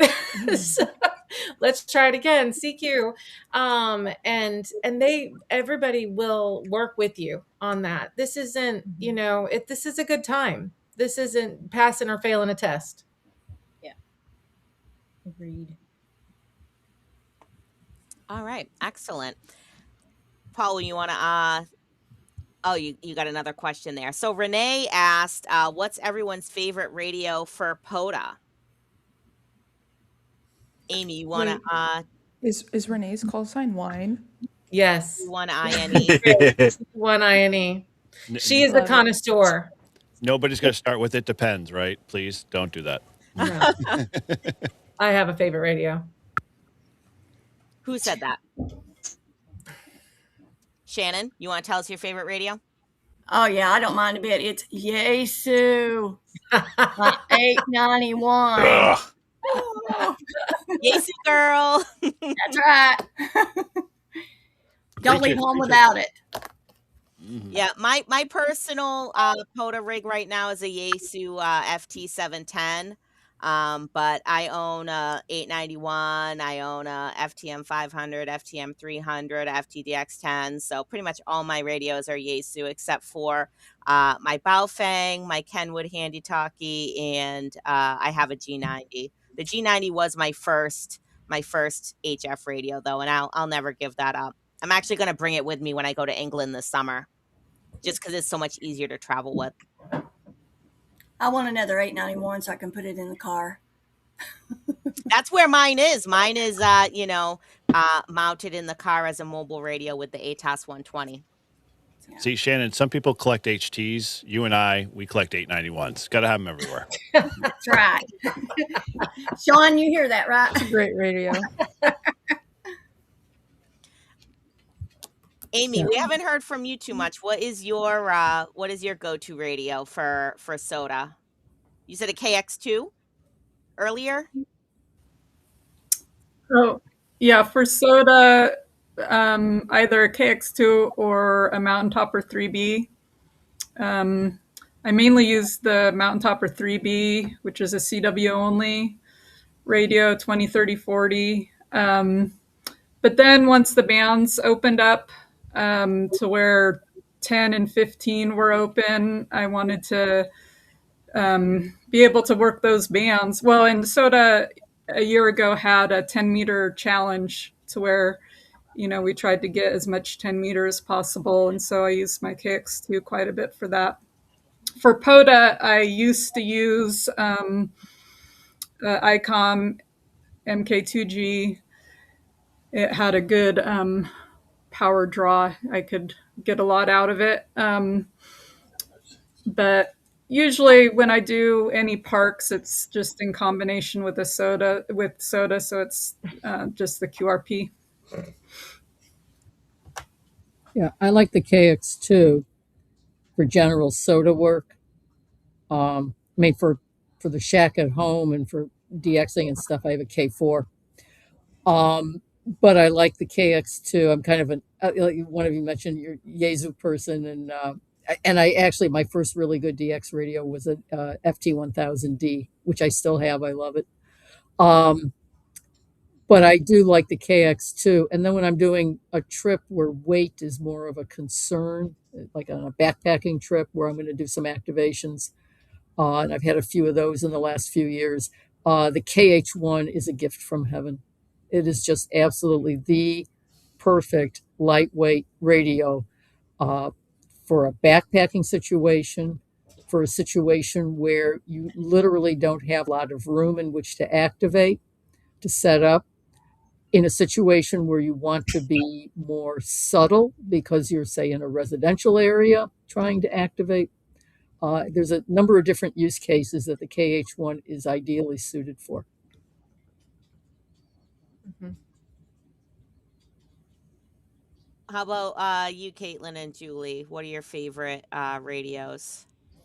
Well, my Mark II is obviously ICOM is going to be, but when Vaughn first started taking me out, we had the 891, and I'll be really honest with you, right? It was 891, yeah, and it was the menus for me. It was. I'm an Apple girl. And so when he actually, I was against it. I was against bringing the 7300. He went and bought a used one so we could take it out in the park. And I was against it because I was like, it's humongous. I don't want to bring that out in the park. And it took me about 2 activations and I was like, I'm done. And then I bought this 705 and now we have the Mark II and the 9700 is behind. I mean, like everything is that, but I will tell you this. Can you guys see this? This is my Bofang. It's bedazzled. I don't know if you can see that. I love it. So Did you Vaughn refer wouldn't to let me do your- that to an ICOM. So this is my favorite handheld. And I love that you have the pink signal stick. I think when I got my signal stick, it didn't come in pink. And when I went to Hamvention, I meant to buy a pink one, and I never got around to it. So I might have to, go back. And I love the bedazzling. That's amazing. I'm actually currently Dave from Meshtastic. I got very intrigued by Meshtastic at Hamcation, and he printed me a pink clip, and that's a project that I'm working on right now. I'm bedazzling my pink clip. Yeah, I probably, I wouldn't bedazzle the Kenwood, but I would bedazzle. He won't let me do the Bowfang. ICOM Yeah. handheld either. So, unfortunately, Ray was the only one at Hamcation that actually said, because they said, "Oh, you're carrying around a Bofang," and I was like, "Well, Vaughn wouldn't let me bedazzle the ICOM handheld that I have," and they were like, "Oh, I get it." Ray was the only one who said, "Well, why not?" Julie, I was on Amazon yesterday, or maybe it was today, my goodness. But I was like, I need to buy a Bofang or Bufang so that just so that you can bedazzle it. Wow. Like I was like, I need to get this radio so that Julie can bedazzle it. Oh, girl, I have all the colors. Listen, I was literally thinking that in my Amazon cart. I was like, do I get this? There's a 2-pack. Maybe Yes, Julie can that's do what I both. did. I got a 2-pack. So that sort Okay. of brings up a good point, right? About so for example, the Heil Pro 7 headset that was in pink that they released about 10 years ago, I think for breast cancer awareness. I don't know if any of you ladies have one. I wasn't a ham back then, so I don't have one. I actually reached out to Heil to see if they would re-release that or if they could get me one. They were supposed to email me back after Hamvention. I never really heard back from them. But how many of you ladies here would get pink ham radio gear if they offered it, like a pink Baofeng, pink headset? Yes. Not me. No, Not me. Caitlin's the only one that wouldn't do it. She doesn't like I pink, like but black and gray is my favorite. So every time I see the pink stuff, I'm like, yeah, I don't know how we're friends. Caitlin, But we are. I'm on the same boat as you, but That a little reminds spot me when I difference. used to Don't work hurt at me, Lens but Crafters Caitlin, I'm with you there. The uniform was like I mean, black look, and gray every pink, day. black. Yeah, Blue. that's okay. I like blue too. See, you'll like my clip because I did like a mermaid theme. Like I went from pink to blue to green to clear little sparkles. It's great. Excellent. Did you guys see my video? I just got I contacted Mike from Portable Zero, and I wanted metal rails because I keep breaking my the 3D printed ones, my rails. I go through a pair a month and I'm tired of it. So Preppy and Paul did a video because he got portable rails, Portable Zero, that's what it's called. And I was like, did they come in pink? And he was like, maybe if you ask really nice. And so I did, and they came in and they are Barbie pink and I love them. Oh, Mom took it out. Look at y'all. Oh my gosh. Ooh, Fantastic. I like that. They're so great, right? I might have to get Perfect. some pink rails for the And they're FD710. metal. They're metal. And it comes with a handle and feet. Look, she's got shoes, y'all. I like that. It's great. Thanks, babe. Portable Zero's the best. It is the best. Like, he's the greatest. He's the greatest. And his wife wrapped him. Look at what Vaughn did for me too. So do you guys know who Dude Tested is? You know Sean? Yep. Okay. So we've got the spike. It's the murder spike. In pink. Look. Everyone's got to have a signature, and I love Julie's. I can't help it. I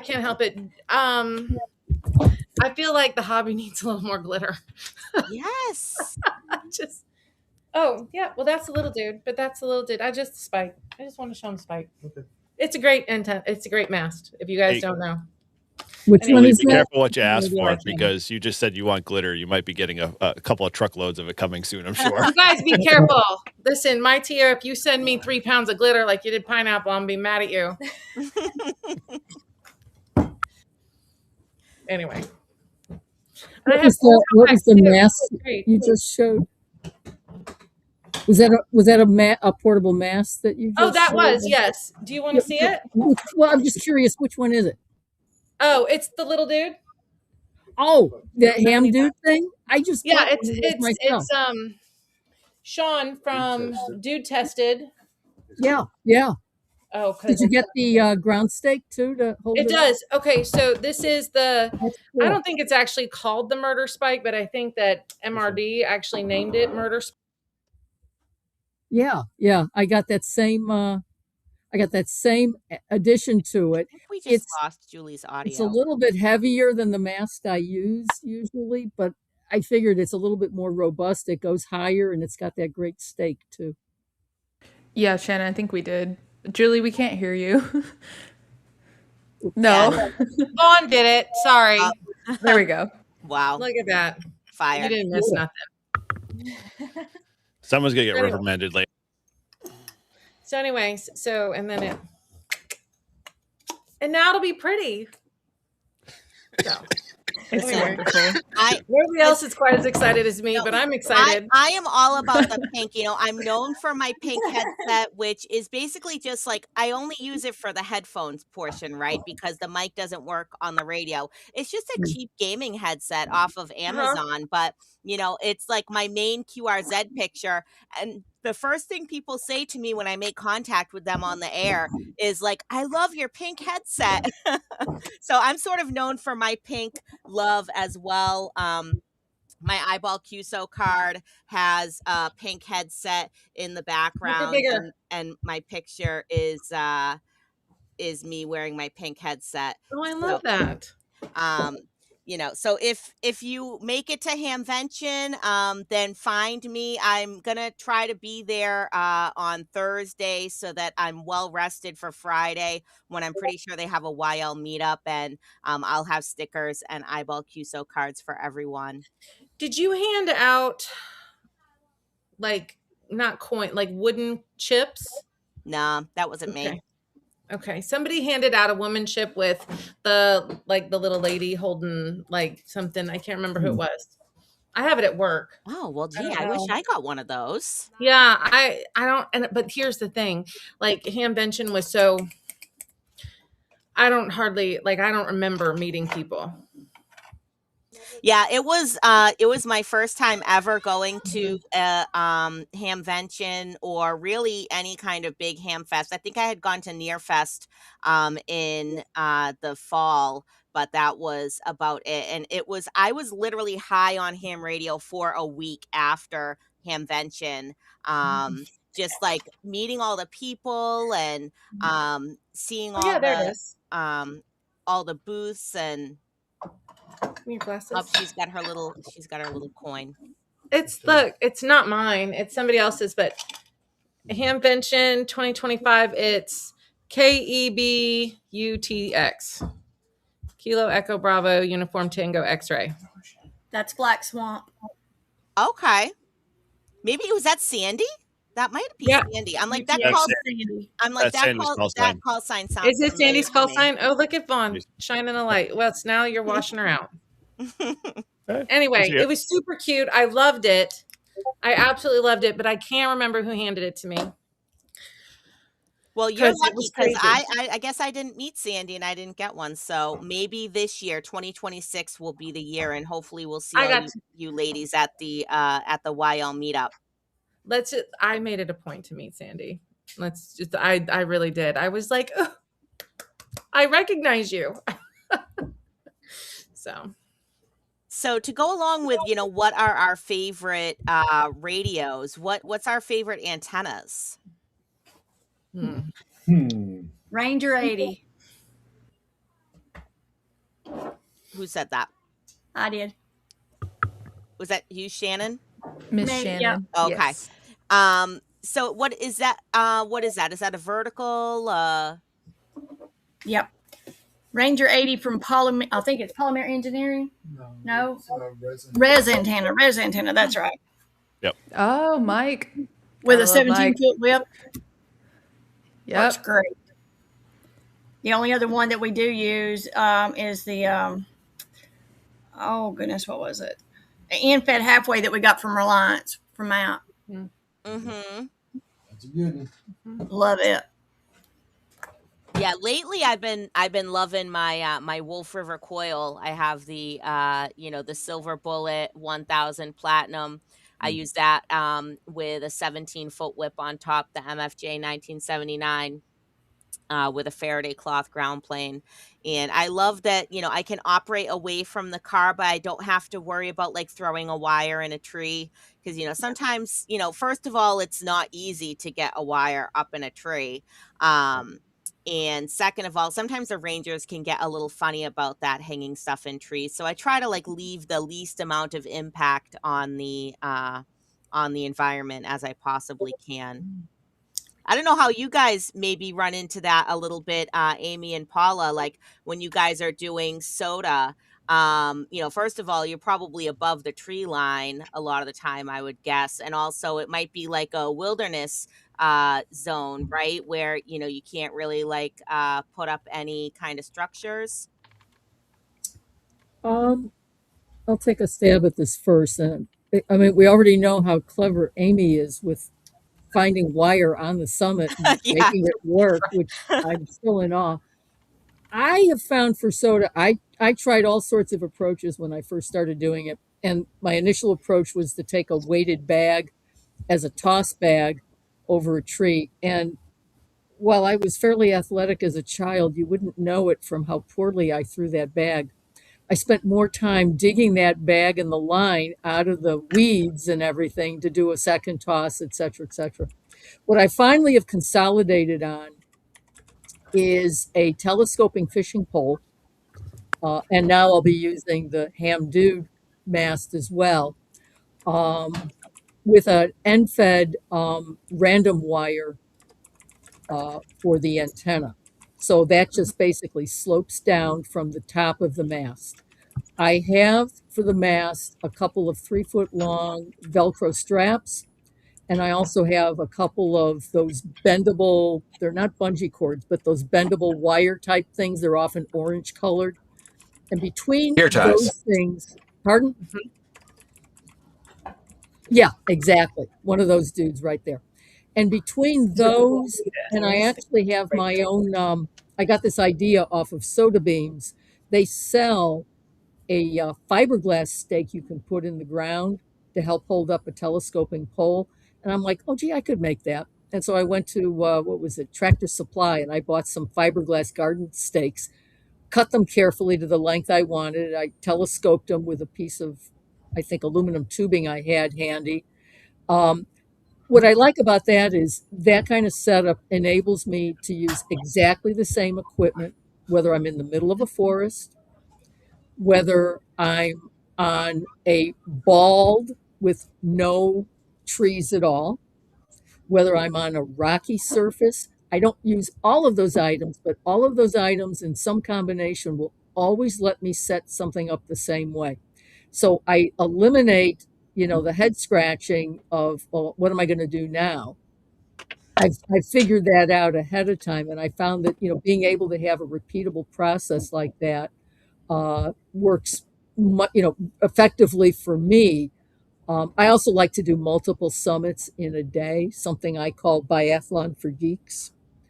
And if you Google biathlon for geeks and the word outside as an outside magazine, you should find an article about SOTA where a few of us in SOTA were interviewed for it.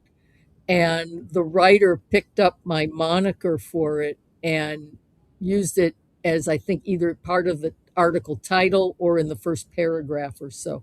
But when you're doing multiple activations in a day, you have to be quick, you have to be efficient. So that's the stuff I like to use. Hmm. Excellent. Yeah, I use similar. I use, could maybe see my poll here. Maybe, I'm not sure with the backdrop. It's I'm doing it. similar, just a telescoping pole. And then I use ball bungees if needed. We don't put anything in the ground really. I mean, like in the picture in the background, that's my favorite way to put up a pole because you just stick it in the snow and it stands up. And favorite antenna is probably a trapped end fed. Don't need a tuner. And I used it a lot for 20, 30, 40. Yes, you did. If I may, Photos of this purple person. So these are my 3D mic and paddle. Wow. did you say 3D like printed microphone? Or 3D, what do you mean 3D mic? Yes, it's a built. You can build them yourself. I had this built. It's only like $10. The casing is 3D printed.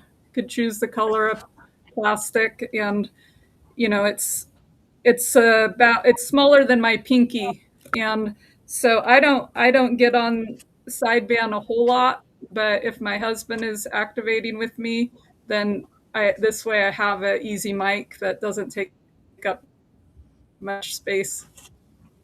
And weight. That's awesome. I think my favorite type of antenna right now has been dipoles. They're annoying to set up, but like That part. I've never had such a high performing antenna other than a dipole. They're annoying. You gotta tune each side. You gotta adjust the whips. You gotta measure the SWR and all that stuff. But like every time I set up a dipole, it just gives me results. I don't know what it is. NFEDs are like a close second as far as performance wise. Verticals I think are a third when it comes to performance. In my experience, I could be totally wrong. Like I'm still learning with what I feel like works best for me, but I love verticals because they're easy. You put a ground spike, insulate it, stick to whatever you want, base loaded vertical if you want, and then put the whip on, and it's easy. It's great for efficiency when you're like in portable situations. But if I have time, I think I'm going to set up some type of elemental antenna configuration suspended from the air. So like a dipole, a hex beam, or more dipoles in a sense. So I think like a dipole is probably my favorite type of antenna. When it comes to like which one I'm setting up the most, it's the vertical, just because it's so quick and easy. But I wish dipoles were more easier to set up. Is all. I'm an NFED girl. I like NFEDs. I have a few favorites, and I think it just depends on what I'm doing with said favorites. Right now, I've got 3 that I run pretty regularly. I've got the spool antenna, of course. The ease of use of the spool is like if you want to get up and get out on the air really quick. I love the spool, but uh, the Bug Out Mini is super lightweight, super portable, and I loved how thin the wire is, and it flies really well. So on a kite, so that I mean, and it's also very simple and easy to get up and get out. And those are the two that I gave you. I No have tuner needed. what? No Am I tuner doing- needed. For which antenna? No tuner needed. That's what he Oh. said. Sorry, like you have to help me Yeah. out. I couldn't hear you. I'm No like, tuner needed. God, Wait, what? I For don't which antenna? Came out of nowhere. It's just the voices in the background. That's all. it is. Okay, like no tuner needed. Yes, there is no tune needed on either of those actually, which is okay. So I may be a little lazy antenna setup, but like I'm coming from work, right? Like it is rare that like on Saturdays I get to go out and we get to have a good time, but even then sometimes it's like let's go. But like I'm coming home from work and like it's Wednesday and the kid has to be picked up from youth group and like sometimes it's about get up, get on the air. I don't want to spend. Vaughn is with you, Al. He loves an off center fed. That's his favorite. He's always like, let's put up an off center fed. I'm like, you do it. I'll meet you there. So, but I like the end feds. But I have a homebrew that we've kind of nicknamed Blue. And it's kind of a hybrid antenna, and I really love it too. So, but I'm definitely an end fed girl. Yeah, I like They're that. great. For I don't know if you have a mast, but for me, I don't. I I have don't have a all the mast. So I have like a ball of yarn that I gotta like get the wire in. I gotta throw it up in the tree. It's like, I don't know. And then I always like underestimate how much space I need between because I have a spool as well, and I always underestimate how long these things are. You gotta put it up And, more. You gotta put it up more. So I do. if I you need more watch, practice. if you watch one of my activations, the one Eric was talking about, I'm like I had the day off and so Vaughn didn't. So I went out to the park and you want to talk about a hot mess express. It was a train wreck. It was a train wreck. Well, I was like, Vaughn always takes all this stuff. I don't need to take all this stuff. We don't always need all this stuff. I needed all this stuff. So I show up and I have no mast because we had put it all in the truck. He had the truck and we've got like 6 masts. Where were they? I have no idea. So, anyway, so I show up and there's no mast because I thought the mast was in the car. It wasn't. I don't have the right BNC connectors. So I absolutely and I'm like, I will not be defeated. I will not. And there's no reason it should have worked. It was the most janky setup that you could possibly have. I like filled a water bottle halfway with my water.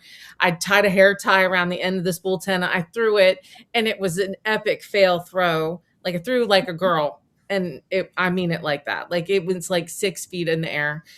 And I was like, it'll buff. So I like run the spool antenna down the fence line and then I realized that I wasn't going to run I didn't have the right coax. And anyway, Vaughn showed up about 2 hours later. I was killing it in the park.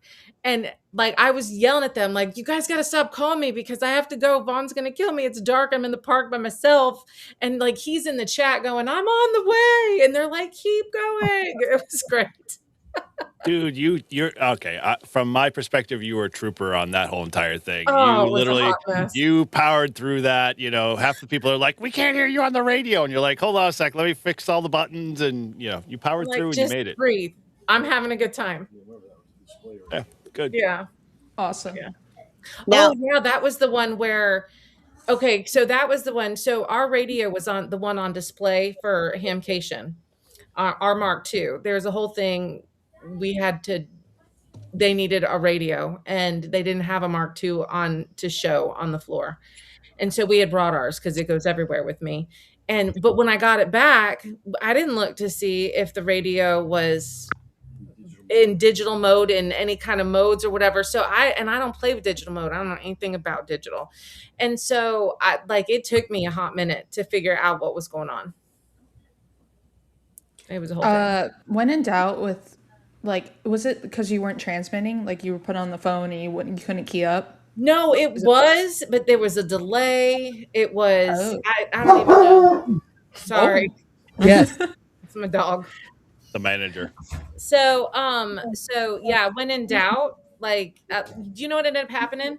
Vaughn's on my watch and he's screaming at me, check the mode, blah, blah, blah. He's telling me.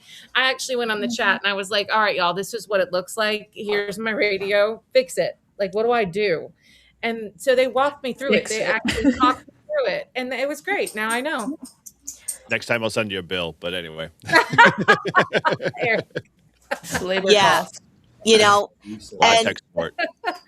you know, I've had something like that happen too before with the G90. It's like so easy to accidentally put that radio into split mode. So then you know, one band was on like 20 meters and one band was on 40 meters. And I couldn't figure out why my random wire wasn't tuning. And I was so afraid that I broke my radio. And, you know, I think I did the same thing. I took a picture of the front screen and I'm like, this is what it looks like. What am I doing wrong? I probably took a video and, you know, I posted it to Discord and you know, someone was like, oh, I think you're in split. See the two little arrows? And then, you know, ever since then, I kind of knew, you know, okay, if this happens, I need to check for this. So, you know, again, everything is like a learning opportunity, right? And, Everything. you Yes. know, that, you know, kind of like, you know, you got to like get familiar with your radio and, you know, sort of deep dive into all those different settings. So you sort of understand, what to do and how to fix it. I got one quick question. Absolutely. I got to ask this. Oh. Julie said this earlier. She named her antennas. You guys name your equipment? You give it its own name? No. No? No. Okay. I thought it was weird, but I That's know pretty like cool. you talked to why did I just forget his name? Ham Radio Workbench, CW guy. My gosh. Oh, I just drew a blank. Anyway, he names all of his equipment. I started to do that. But yeah, okay. Maybe I'm just the weird one. No, that's really cool. Yeah, you I mean, are. I name my cars. If that's weird. That's I named my weird. first car. I can't name a car. That just is a car. You have to name your car. That's No. like I named my bad car. luck if you don't. The voice in the Goodness gracious. background. We're not bringing him in. Yeah, no, I can't name a car. Sorry. You know, I wanted to kind of ask a question, not to like shift gears too far away from the radio stuff, but you know, for any other like women that might be in the chat or women who might end up watching this, for one thing, I don't know if you guys had watched on YouTube from the RSGB convention. So that's the Radio Society of Great Britain. Their convention this past September, October, I think it was. They had a forum on there with I think 3 or 4 different YLs asking, you know, talking about women in amateur radio. How can we get more women involved and younger people especially? And one of the ladies on there, Charlotte, she's become a good friend of mine. And so many things that she said on there mirrored things that I have actually said before. And I think I talked about this on when I was on Live Free and Him the first time last year. You know, so I think Caitlin, I think you have a youngish children. Obviously, everybody knows I have a young son. He just came in and started talking about Minecraft. And so, you know, like how, you know, do you guys bring your kids on POTA activations? How do you keep them, you know, busy while you're on a My daughter POTA? had her tech. She got her tech. Okay, yeah, I remember she was studying for it, so she got Yeah. her tech. Excellent. So Yeah, now she she can got get it. on the air. I can't get her to do it yet. I'm working on getting her actually interested in radio because I tried the same method on her. I was like, I bet you can't. And she got it in 3 days. But it didn't bite her like it did me. So my son's studying for his. He's 11. Excellent. So how old is your daughter? She's 17. Okay, so your kids are like a little bit older. Like I said, Miles is like 7. So, I kind of like, I try to pick POTA parks that have a playground if I can, because then it's like I can just tell him, like, go play on the playground and stay in this area where I can see you, and I'll be over here with the antenna and the radio, getting on the air. Do any of you other guys have like younger kids, or were you a ham when you had younger kids, and how did you kind of manage to be able to stay active, or were you active when your kids were younger? Anyone? No? No. Well, maybe some people in chat can jump in. I know Live Free and Ham there had said I need to get him to load in the Ham Radio Minecraft mod. So there is, for anyone out there that's listening that has, younger kids or even older kids, right? Because who doesn't love Minecraft? My late husband and I, we actually were like early adopters of Minecraft back in 2011, and we actually played it with his nephew, who he's like in his 20s now, and now our son plays Minecraft too. They have this mod. It's called RadioCraft, and the ARRL actually gave, I think it was like a $15,000 or $20,000 grant to help develop this this mod. And maybe Eric or Grouch or I- Todd, can you guys jump in? What was his name? He came Yeah, to the so- 24-hour POTA camp out. Yep, that was Lucas, and W1BTR is his call sign. He's here in Mass, but he I just posted a link in there. K Booty was asking for it, so you can check that out. But yeah, he built the whole entire mod. It was pretty slick. It literally like behaved. You set up an antenna. If you get struck by lightning while putting up an antenna, you could die. You really kind of made it like real true radio. So it was pretty cool. Yeah, and I think he's still working on that and Yes. actively developing it, if I remember correctly. And yeah, he's part of the WB1 Geo Off. I think that's like part. I think Yep. that's the part radio club. And I think that's the Westford repeater. So I've been on that repeater before. So Yep. any other questions you want to throw out there, Paul? Well, So Bricker just asked a question. Man. So not to skip over what Renee said, we'll get back to Renee's question, but I just happened to notice Bricker's question about connecting the mod to an actual radio and playing FT8 inside Minecraft. So I don't think you can do that, but do not laugh at this. So if you guys remember in QST back, I think it was last year, they had some digital characters on the front page there that these other hams, and I can't remember their call sign either. I'm so bad. But they had created this virtual radio environment inside. It was their club is called Nara, and it was this 3D environment. I think it was called Neos, but now they've migrated to a different platform, and I can't remember what it was called. But it all started from COVID because there was no field days during COVID. So they did this online environment during COVID to have a virtual field day, and their virtual environment is connected to real radio. So they can do FT8 inside of this virtual 3D environment. I'm going to find the link on that because that is really cool. If you're interested in radios and computers and interfacing into a virtual world. Cool. Grouch, you got a couple more in the questions in the chat? We sure do have questions in the chat. Yeah. Here's one from Bricker, since you want to ignore Renee. Bricker wants to know, how do you deal with the alpha ham out there? You know what I mean. How do you deal with those uncomfortable situations? I just answered one of Bricker's questions, so go back to Renee. This is a YL show. YLs get priority. That's There right. you go.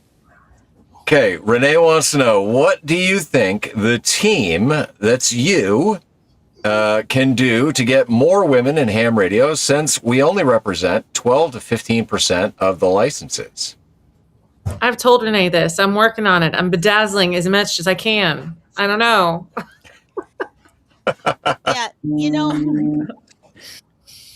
Yeah, I'm not sure what we can do, to get more women into the hobby. I think more women are coming into the hobby, and I think that us being here is kind of proof of that. We're, you know, trying to get younger people into the hobby, and the first thing is sort of like the challenge, because I think, there's a lot of older people in the hobby, and I don't know about anyone else. Like, I'm kind of I feel like in like the 80s and 90s is sort of when they started a lot of like STEM and STEAM and women in science and technology, and really trying to push and promote that. So maybe like we're gonna start that, maybe that's why we're kind of starting to see the change now, as the I guess, uh like the Zennials, I guess, is what I would consider myself, kind of like coming around to amateur radio.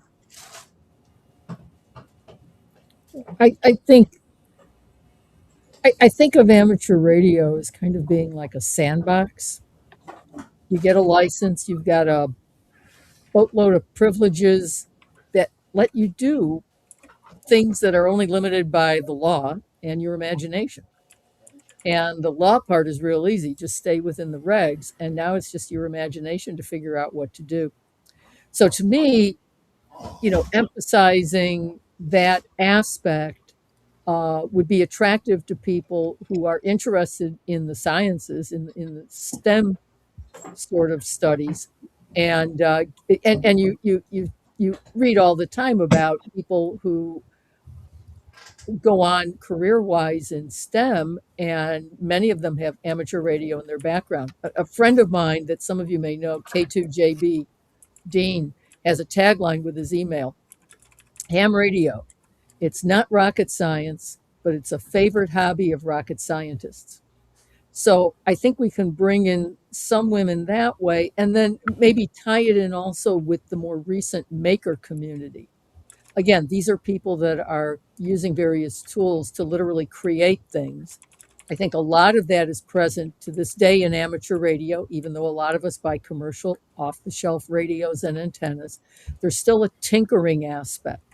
And I think that if we presented it that way, it might help cut through the noise of so many activities that are available for people today. It just gives them another outlet. And I think the convergence of computers in so many parts of our lives, including ham radio, arguably radios today are little computers with UIs, is again another way of maybe capturing some people that would be interested in working with computers, but now they can interface it with radio. And with this license, I can decide how I want to put that together. Just a thought. I mean, I'm one of the old fogies here, so I I look to you all to and in your contact with your kids to have some insights on what do you think would grab their interest, because there's so many things competing for attention these days. Attention is a valuable resource. Well, these days the kids only got 15 seconds of it. Yeah, True. But mind if I chime in there first? Paula, you're the wise one here. In essence, you've been through a lot. So, you're an Elmer is really what you are. But second of all, I would say you guys, I don't know if you've paid attention. You've held 102 people's attention for almost 2 hours now plus. You need to just have your own get together once a month YL kind of hangout, and I guarantee you will bring more ladies into the hobby just by sharing your experiences and having fun hanging out on a live stream with the idea that you're just talking about whatever you feel compelled about. I mean, we do that with Northeast Ham Radio, and I find people are like, wow, that's really cool. This would be you would dominate. I mean, in terms of like people's attention spans, once a month if you did something. So just a suggestion. Can I chime in for a moment? I love it. So you're talking about things to encourage. One of the things that I've noticed is the more that we highlight the women in ham radio, highlight the youth in ham radio. That was one of the reasons why I actually started doing the music videos and highlighting and taking photos and those things from operators all over the globe to put into these music videos, is because it shows husband and wife, family members with their kids. I mean, a whole family of 5 to 7 people are all operators.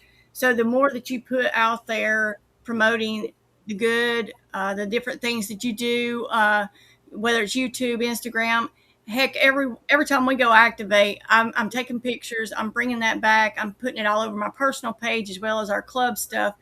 But it does nothing but continue to promote and do it in a positive manner. I haven't, I think I've only had 1 or 2 individuals in the last 2 years that said something about one of my posts in a negative manner. It's just communicating that and allowing them to see resources, ask questions. And I get asked questions a lot, and I'm nowhere near being a expert or a genius in it. I'm learning every day. Every time we go out, something new.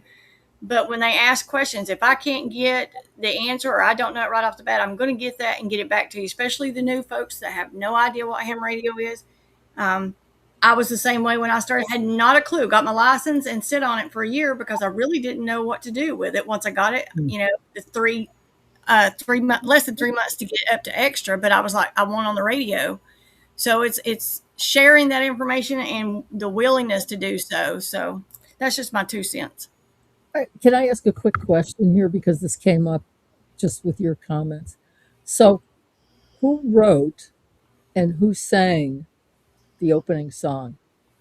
I wrote all the songs that Eric's actually put up a couple of them. I wrote all the lyrics in the songs and then used AI to help me put the voice to it because I can't do it myself anymore, and pick out the instruments to make our songs. Wow, that was epic. That was truly well done. Thank you. Yeah, I agree with, with what Shannon K1 LY said there.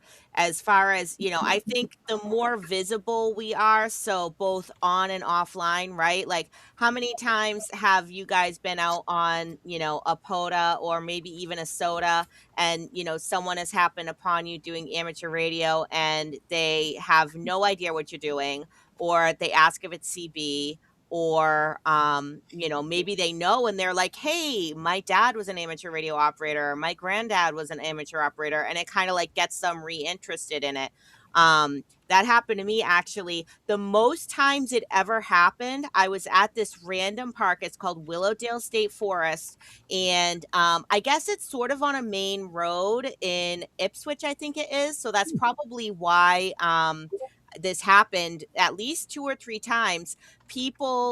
One person was riding by on a motorcycle, one person was riding by on a bicycle, and this one guy was like, hey, I didn't know, are you doing amateur radio? I didn't know that people still did that. I got licensed like 20 years ago when I was 13, and I renewed my license once, but I haven't really ever used it since then. And I think I was with one of the members of the PokeNet, W1ZND, and we ended up finding his call sign either on QRZ or on the FCC database. We found out that his call sign was going to expire this year. And, we told him, we were like, hey, yeah, people are definitely still doing this. This is the repeater where we hang out. And, we set up these radios in the park and we get on the air and we talk on HF. And lately I actually have been doing it not even with headphones so that other people can hear, like, oh, did that person just say they were in Germany? Or, did that person just say they were in England? And people are like so amazed by that. And, they're so amazed by, how small the setups are. So have you guys ever had like a memorable experience of someone coming up to you when you were on a POTA activation and kind of talking to you about radio? Absolutely. Mm-hmm. We've actually had a guy come in and try to open up the car door while we were doing a POTA activation from the car. And, he wouldn't wait for the finger that went up so we could roll the window down and ask what he needed. He just decided he was going to open up Sean's side of the door and, stick his head in while we were on air. Always, we have it a lot. Yeah, we have it a lot when we're out in the more public areas for POTA, and I've gotten to the point now that I printed off some cards for myself so that with me being PIO of our club, I'm going to promote it all. So I just give them a card that shows everything and how to get in touch with us, especially if they're hearing you're in your pile up and it's like, whoa, hold on just a minute, But yeah, they always come when you're in a pile up. Yeah. How about you, Caitlin? Have you had any memorable experiences of people coming up to you when you're doing a POTA activation? Not really people coming up to me, but I work in a park, basically like right on the border of a park on an island. So there were no trees to be found. I'm walking around with an antenna and on a mast in a parking lot by the beach looking for somewhere to put this thing. And I'm talking to a camera and nobody can see. I got some really, really crazy looks. People are like, this woman is trying to contact the aliens. So that's the only experience I've gotten so far, but I haven't been doing it very long. I've been doing this for 2 months. And so I'm sure I'll get more experiences. Yeah, Shannon, your idea of having the cards is a really great idea. I can't remember. I think it was Eric. You have cards, right? That explain what POTA is. Yeah. Mm-hmm. Yeah. Well, if I can direct everybody using that card to go to our main club website, then anything you want to know about ham radio is on that club website. So it makes it very easy for them, rather than trying to sit and stop and write stuff down for them or wait for them to write it down, give it to them right then and there. Exactly. And shout out to Hillbilly Hams for being awesome. Yes, definitely. No, he's just saying that because he loves the suspenders and the overalls. Yeah. That's okay. He's allowed. He's an honorary member, remember? Me too. I'm a card carrying member too. That's actually so smart. I should get some cards too, because I've definitely had a lot of experiences of people walking up and being like, "What are you doing?" And I'm like, "I'm talking to aliens." No. People thought I was like in commercial radio. They're like, "Oh yeah, like a radio station." I'm like, "Yes, but no, not quite." And then I've actually had like a couple people do like have recognized what I'm doing. It's like, "Oh yeah, like isn't that like shortwave radio?" I'm like, "Oh yeah, absolutely." I'm setting up my vertical antenna, got my ground ground elements going, and overall, every time I have had someone walk up, it's been positive. So that's a really great plus. To every time someone has walked up, I get to promote the hobby, showcase the hobby, and say, "Hey, look, this is what I'm doing." And I've had no negative experiences with that, so that's been good. Hopefully I won't have any. Every interaction that I do have has been positive, so that's been really fun. It's a great idea, though, to have a handout. I wish I would have thought. This. Well, if you ladies want one, I can give you my card that basically puts on here. I put a little QR code on it. You can't see it too much, but in essence, it allows the person to, take a look at it and then scan from their phone, and they go to a website, and then that gives them time to go away for a little while you're in the middle of a pileup. It's worked wonders for me, trust me. Oh, so that's great. That's a great idea. If you guys want it, I'll send it your way. Do that. Junie calls it ham evangelizing. She's Junie, you guys know who Junie is. N1DUC. Thank you. I can't never remember the Quack, first quack. part. You remember DUC, obviously. But she's like, go, ham evangelize. Go do it. Go. She's great. Quack, quack. That's right. I don't know. I've heard two terms today that I've never heard from before. It's hamily and then ham evangelize. So those are two different terms that I've learned just from this stream. Yeah. Oh, you got to use hamsplain too. That's what Mike says. Hamsplain. He's like, let me hamsplain it to you.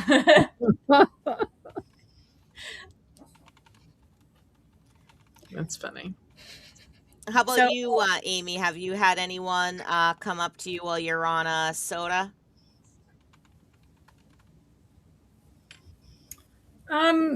while doing SOTA, not so much. Usually the only one on the mountain. I have to say that my experience with people coming up for POTA has been quite negative because it's been federal officers, and Thanks.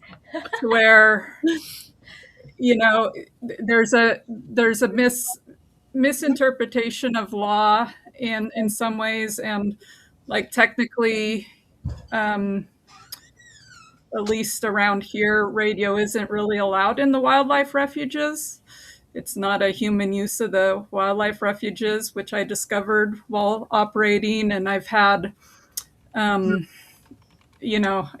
I've had some pretty poor experiences with federal officers. So if I am in an area that is populated, I try and be clear of the area.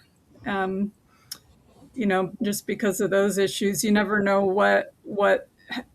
who will approach, and it's really hard to explain. It's really, like Elle said about the broadcasting, they get mixed up that you're broadcasting versus, I try and tell them that it's equivalent to operating a cell phone. It's we aren't broadcasting, but they don't get that.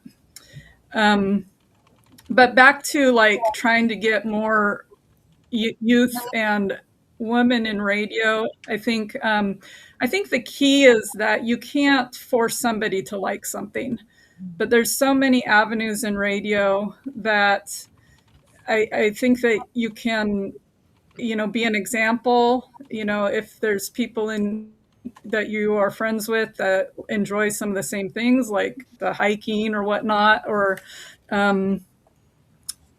well, and another thing with the youth, that I've worked with some youth and I've took some youth out onto activations. And one thing that I see a connection with is sort of the social anxiety that we have now in our youth. And radio is a great avenue. They have an opportunity to, have this communication behind the screen and learn from it, because a lot of the youth that I've worked with are actually quite advanced as far as I'm concerned. I'm not a technical person. I like just getting on the air and the community side of it.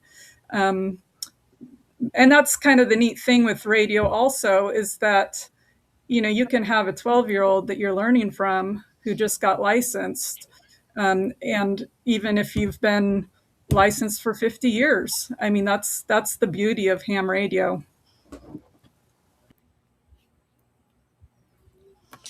Yeah, and I think we're seeing more youth get involved in things like satellites as well, because with all this ongoing work with NASA and Artemis, and hopefully the eventual creation of a base on the moon, and then leading to hopefully someday a base on Mars.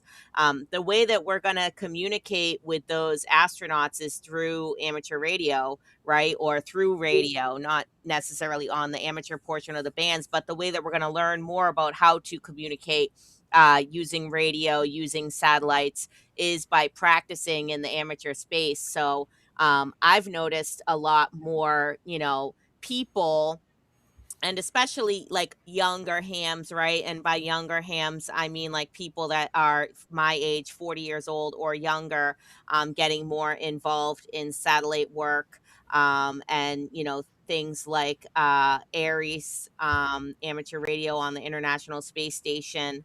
Have you guys noticed that as well? Have you guys ever tried that? I personally, I've listened to the ISS pass, and actually it was Tortoise who he was like sending me messages, and he's like, the ISS is going to pass over, set your radio to this frequency and listen. And I actually did. I had my Baofeng, I was standing out on my back porch, and I actually did hear they give their grid square when they make the contact. I wasn't able to make a contact, and I wasn't able to follow it so well, but that was really super cool. Have you guys ever tried anything like that? I tried it's not the communications from the two-way communications, but there are, and I can't remember what they call this, but a fellow radio club member mentioned one time that as they did their passes, they were going to be, it's basically like slow scan TV transmissions, facsimile transmissions. And it was real simple to be able to copy them because all you needed to do was have a radio that you could tune to the correct frequency. And you could actually take the audio from the radio and feed it into this software you could load, like on a phone or a tablet or something. And you could just feed it as an input. And that was the signal, and the software would translate it into a picture. And depending on how good your reception was, that was how clear or fuzzy the picture was. If I had my tablet handy here, I'd fire it up and tell you what the name of the software was. But that was as close as I got. I never have tried to do a two-way communication. I think a lot of that is with schools, which makes a lot of sense. Give the kids a chance to, I mean, you know, I remember getting ready for school early in the morning, the same morning that Alan Shepard went into space for the first time. And that was like absolutely an unbelievable event. And then to fast forward how many decades, I don't want to count, and think I can communicate with these folks two-way that are in space. That's like, to me, just absolutely mind-blowing. I've got a question. I probably should know this, and maybe it's because I feel like it was on the exam, and maybe it's just kind of whoop over my head. Because crossband repeat is a thing. We're talking about types of communication. Crossband repeat from UHF to VHF, totally allowed, totally permitted. Is there such a thing to crossband repeat from VHF to HF? I don't know if that's a thing or legal, or if such a capability exists. I feel like it does, but I feel like there are some repercussions if you do that, or precautions that you need to take if you were going to try to. Or do you need to be an extra? Like, I'm throwing out questions. I'm just kind of going where my mind is going right now, and I don't know if that is a possibility to crossband from VHF to HF. Is that a thing? I think there were some satellites way back, I don't know if they're still active, that maybe cross-banded between 10 and 2 meters. I'm not a satellite person, so I may not be remembering this correctly, but I thought that, there was one of the AMSATs that used those two frequency bands.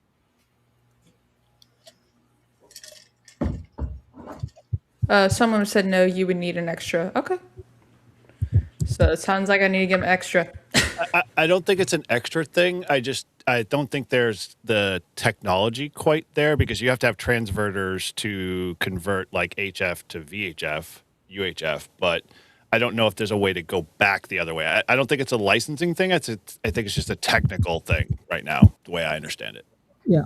I mean, the way I was describing it is you would use, say, 10 meters as your uplink and 2 meters would be the downlink. Right. Yeah. So it's right. a little bit different than what you're maybe talking, the kind of, if you're talking about a single radio like that, probably not. Like, I'm thinking there's that ICOM, isn't it an ICOM radio that they came out with a few years ago that had all the UHF, VHF in it? But I think it only went as low as 6 meters.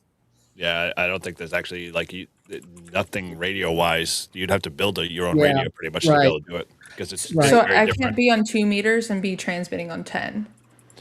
Not with the current radios that are out there and available. It's not like your Interesting. licensing is keeping you from doing that. Yeah. It's just that there's no technology to do it. But Okay. You'd need some kind of transverter. yeah, or even the transverter definitely. But then at the same time, you'd also have to figure out how, and like satellites can do it, like Paula was saying, because they have that built into it. But they had to construct that radio kind of component, that transmitter for that. No, yeah. And so, yeah, I don't know why I was like researching that. I maybe wanted to do a video on it, talk about that, but then I did some research and it sounded like it wasn't possible. So it's good to hear that validation from you all. And then I was looking, oh my gosh, why did it go over my head? Oh, it completely left my brain. Found it. It was about remote operating your station. So if I wanted to like go to Kroger or something, or go to like the grocery mart, how can I like operate my station when I'm portable, like not at home? There is Google, privileges that you can do, Remote. Yeah, but what technology? in, What is the your tech Mark stack? II does it. yeah, Right, interface. Operate your Mark II remote from your phone. with the Yeah. app, right? The SDR Mhm. app. Yeah, I think Yes. you can do it Okay. with Flex Radio. I think you can do it with that ICOM 7300 Mark II. There's probably other ways you can do it as well. With other radios. Like I know there's oh my gosh, there was it called remote hams? So there Yep. was Yeah. the remote ham radio is the one where you're using the other people's stations and that costs money. But then I actually used to use remote hams back in the day, and I used to use somebody's station that was down in Florida. I forget what the call sign was, but I think you can use that remote hams program, and you can use it to remotely operate your own home radio. Um, and yeah, KG6 and LW UG Flex. Yeah. I'm not saying anything for or against that, but so yeah, there are definitely ways that you can remotely operate your radio when you are not at home. Well, actually, One of the Elle, you have a 705, right? I have a 705 and 7300 Mark II. So you probably could use ICOM for Win and do that remotely. And that will allow you to remote control your radio and use it over a couple of different apps. There's an SDR program. I think it's the same one that Flex uses that will allow you to control your ICOM radios. the other way you So can do it. win for ICOM is great, but it costs a shit ton of money. RC4 is free. Remote hams, that's free, and trust me, I'm telling you, you can use it with the 7300, Got especially if you got a Mark II. The other way you can operate remotely with just about any radio that can be connected to a computer is something like, well, there's two approaches you could take. If you do not have a VPN, you can just use something like Google Remote Desktop or AnyDesk, and there's a few other remote desktop control apps. And basically, what you're doing is you are enabling whatever device you're using, a phone, another computer, in a coffee shop, somewhere at the Kroger, and you're connecting to your desktop in your ham shack, which in turn is connected to the radio. And you can control things that way. You can also, any interfacing software you have for the radio, you can control all of that. I have two remote stations. One is I can remotely control my home station. And I've actually got a few ways to do that. I've downloaded software for the K4. I now own a K40, which is a physical device, kind of like the Maestro for Flex users. But it's strictly intended for remote operation. But I use Google Desktop all the time in order to access various features, to turn my rotor. And if you're going to do something like digital modes like FT8, you definitely need to be using a computer. A second way you can do it if you VPN in is you don't even need Google Remote Desktop. Then I haven't done the VPN route, but from what I've been told, basically it's like sitting at your shack computer, only you're not in the shack, but you're not having to go through Google Remote Desktop. So it's a little bit more direct. You're not going through a third party. There may be some less latency. There's also the remote rig boxes, which is what I use for my second remote station that I have up at my cabin. But those are probably already a little bit older technology, and I don't think they're sold anymore. But if you could maybe get a used pair, and then you just pair them up.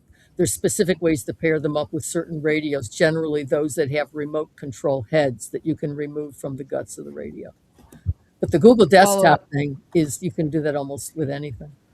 Paula, this brings me back to what you said. Weren't you the one who loved to troubleshoot? Yeah. That is amazing. I would love to learn from you and how to set that all up because I feel like there was a lot of troubleshooting involved to get it all connected. So that's amazing that you were able to get that all set up. Yeah, it's I mean, anybody who's listening to this, obviously anybody here on the panel and stuff, feel free to ping me. My email address is good on QRZ. If you have any questions about any of this, I mean, I've worked stuff remotely, and when I say remote, so Elle, you mentioned you do some backpacking, so I do a lot of hiking and a little bit of backpacking and stuff that I just got into. And I mean, when I have cell service, I've pulled out my cell phone and I've worked like a new country or I've worked something for the DX marathon, just like, just like that. I was camping last year as part of a SOTA camp out, and a station came up that I wanted to work for the marathon. And I went to a higher place than my campsite where I could get cell service. And I just sat there and I was able to work the guy from there, remotely control my home station. It's There you fun. go. Yeah, I play FD8 while my wife's shopping at the mall. there you go.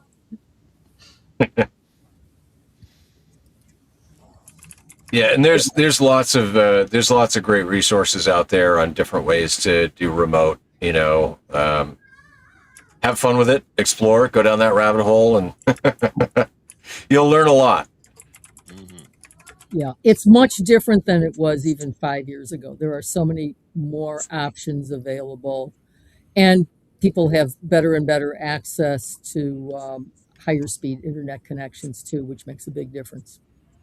Yeah, I'd love to deep dive into that, when I get there, for sure.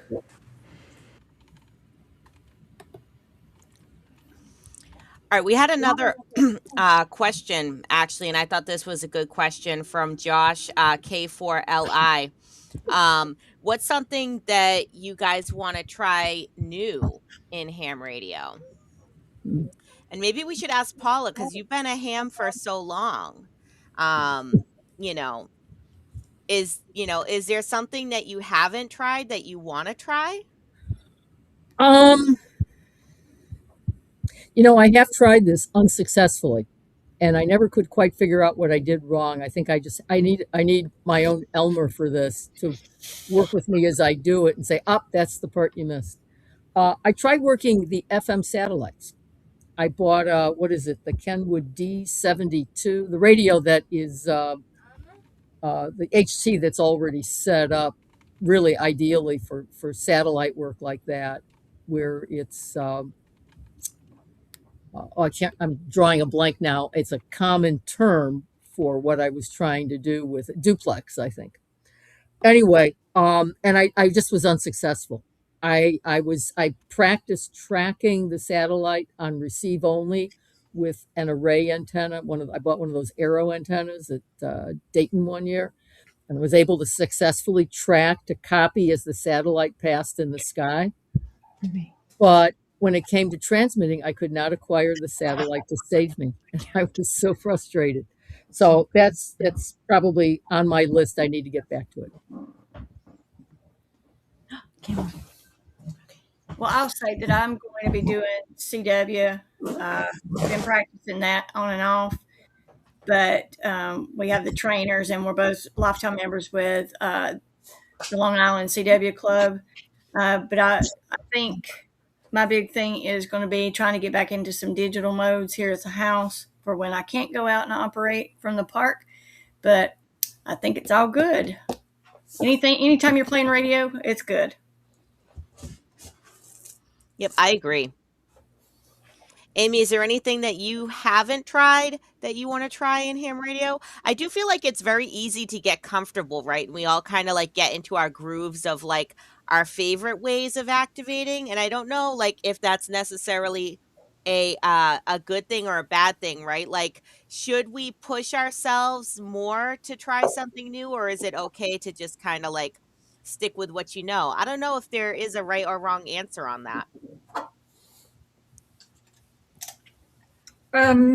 Yeah, I'm happy with what I'm doing. It's I mean, there's enough, like I mentioned in I think my advice quote or whatever is, radio is always progressing, that, wherever you're at, it's still going to be changing, and there's still going to be more to learn. And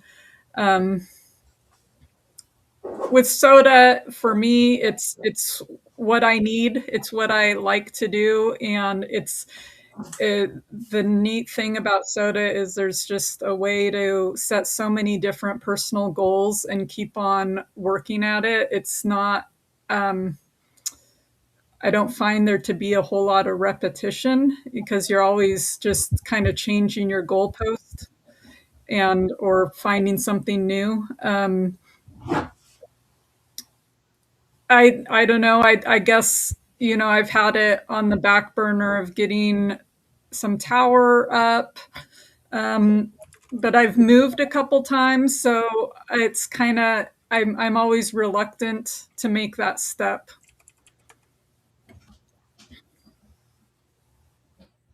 How about you, Caitlin?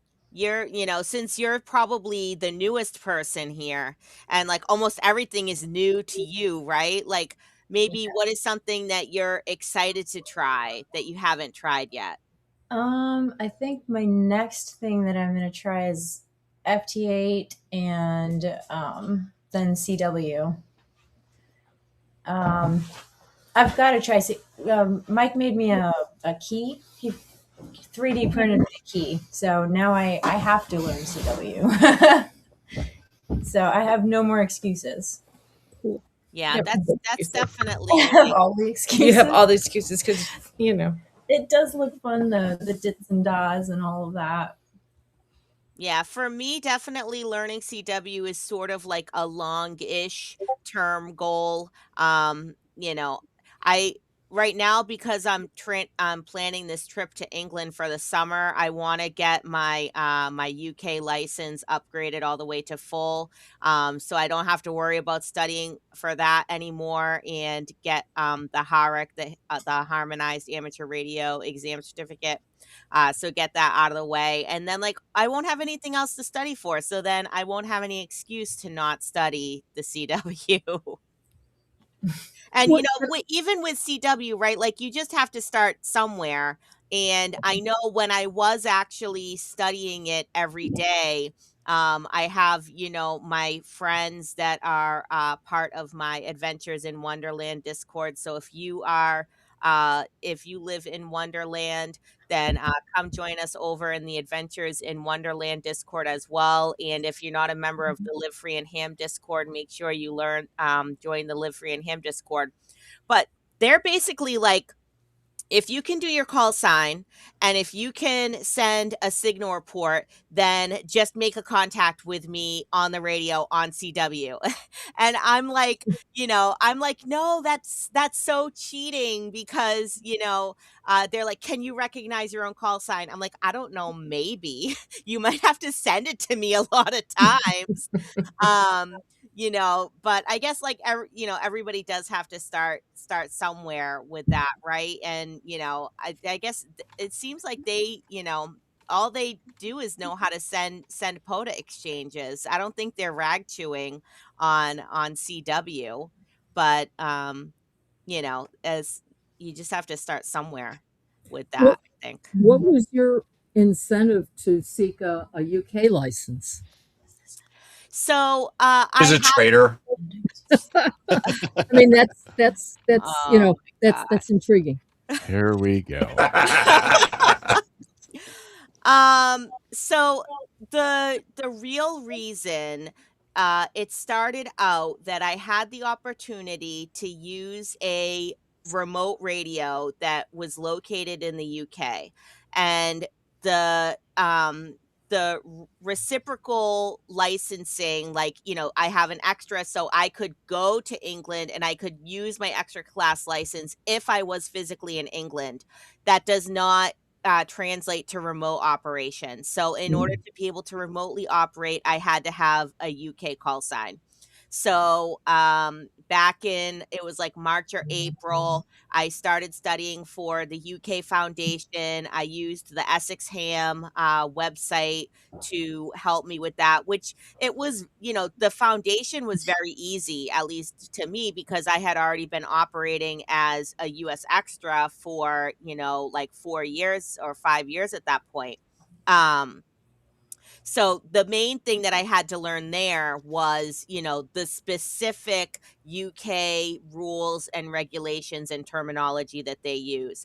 And they do actually do some things that are very helpful. They have a reference material that you are allowed to use on the test. And part of that is being able to read a band plan. So they actually want to teach you, this is a band plan, this is how you read it, this is how you see what frequencies are, in band, what's out of band, are you a primary user or a secondary user. So I was able to take the foundation and passed. And then because their licenses are based on power, so if you're a foundation, you get basically all the bands except for 60 meters. But you can only transmit 25 watts, I think it is. So the radio that I have over in England, it's a Sun SDR2DX. It transmits up to 100 watts. And the antenna is Moon Ranger GPA 80 for anyone who might be Grouch. interested, which is a vertical antenna. So I took maybe like about 10 to 14 days and I studied for the UK intermediate. And I used GM6DX website to study for that. And I was able to pass that within about, another like 10 to 14 days or so. But the UK is definitely a little harder than the US because the question pool is not open. So you really have to kind of like study and understand the technical aspects a little bit more, which, like I said, for me is not my strong suit. So I was, a little bit, I don't know. I wasn't as confident with the math, especially. Grouch, she's just gonna keep powering on, no matter how long you keep trying to like distract her and cause pain for her. She's gonna overcome and take you out. But you know what's hilarious? Answering Is- college listen, She has her questions. foundation license. You Oh don't. my gosh. Yes. Farts are always funny to men, and Farts I are see the funny. women chuckling. Farts are fucking funny. Farts are funny. It's so random. I was Do like, it is again. that one of us? Now we've lowered the Do it again. overall All right. age of the show. All right, park the 12-year-old. Oh my I gosh. was like, Glad I removed some of my sounds today. Where did that come from? I think Paul is just gonna reach His down Stream and Deck. slap you, Paul. I'm waiting for him to start we all sending just was code with like, them. He's setting what? I'm waiting for him to start sending code with them. Shannon, Yeah, give him time. No, Give him don't, time. please Shannon, that don't. was amazing. You're going to be that loud a signal, you may as well send See, you got to understand the dynamic Odd between nine. Shannon Odd nine and plus. Paul. They're like two kids, two brothers and sisters fighting all the time, and so you can outdo each other. Yeah. I didn't even do anything. Like, that's what the sister says to his brother. But anyway, Hey, not my fault. Leave me alone. Stop hitting me. When's new meaning to the concept of modulation envelope? wow, that is awesome. This is taking a turn. This is Paul taking a killed turn. it right there. Yeah. I just wanted to sneak in and sit on the side, and somebody decided to make me a little circle here. Yeah, you are a little circle. Yes, I'm a little circle. I just wanted to let Julie know that she has 40,200 pink bedazzled gems headed her way on Tuesday. Whoa. So check your mail. No, you don't I understand. told you what's That's happening. 40,000 bedazzled gems.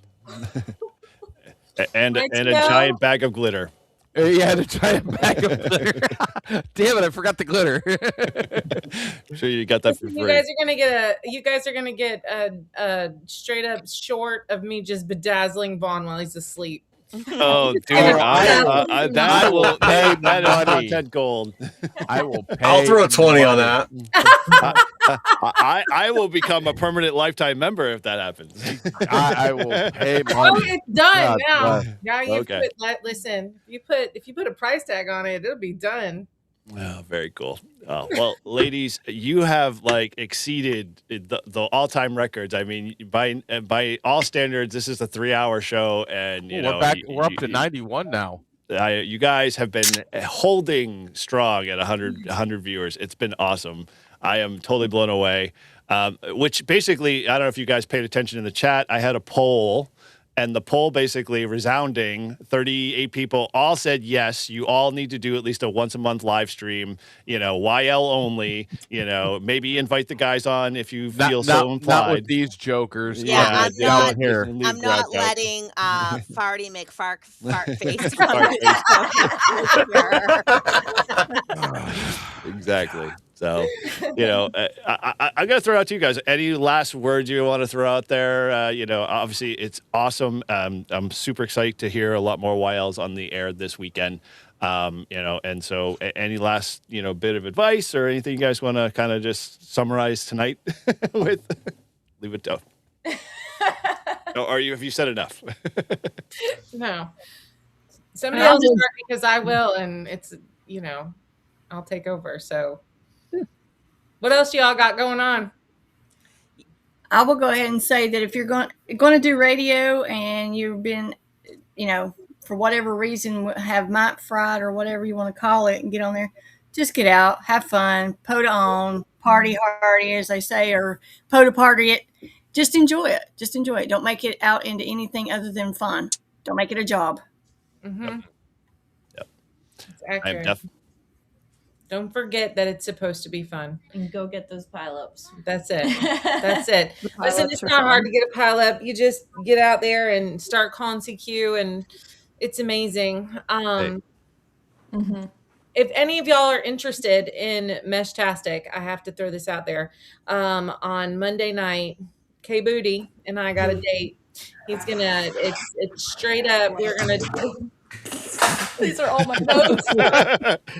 Wow. We are gonna listen. Maybe you should be on it too, L. I don't know, but he's literally, we're calling it Meshtastic for Blondes because I really am very interested and I am completely ignorant. So he's going to educate me on all things Meshtastic from start to finish. Like I've got it. That's not it. Is that it? Yeah, that's it. Ooh, this is the purple clip that he made me. Will you go grab my other clip? I'll show him that I'm starting it. So this is the purple clip that he made me, but this is my mesh node that I bought. And I already started, look, I got like a little mermaid thing going on here. Can y'all see that? Assistant, can you please Absolutely. grab my Ooh. Meshtastic device? That's right. It's pretty. It's got like you can't really see it because it's got like pink and then it goes to blue and now it's going to clear. It's super cute. It's going to be adorable. You know, Julie, you've literally teased us with all this bedazzling. You really have a missed opportunity on your channel to just basically do an ASMR kind of thing with you bedazzling something and just let it be total science of watch that. I'm sure at least 4 or 5 people. Seriously, do you really want to hear me cuss out the bedazzle? Like, yes, hell that's yeah. what I do. I'm like, get the hell off of my. Like, you don't want that. I'm probably. You know what the number one thing is that when people do POTA, you know, and they record it for their channel, they want to see the fails. They want to see the mess ups. Exactly. They want to see the F bomb. They love being it when dropped. Vaughn kicks things. It's great. So bring the bedazzle, babe. Come on, let's go. Oh my soul! I'll do a video of me bedazzling. It'll have to be in like fast forward mode because otherwise it's mind numbing. Slow it down a little bit, bring it back up, speed it. You know, give a little flavor.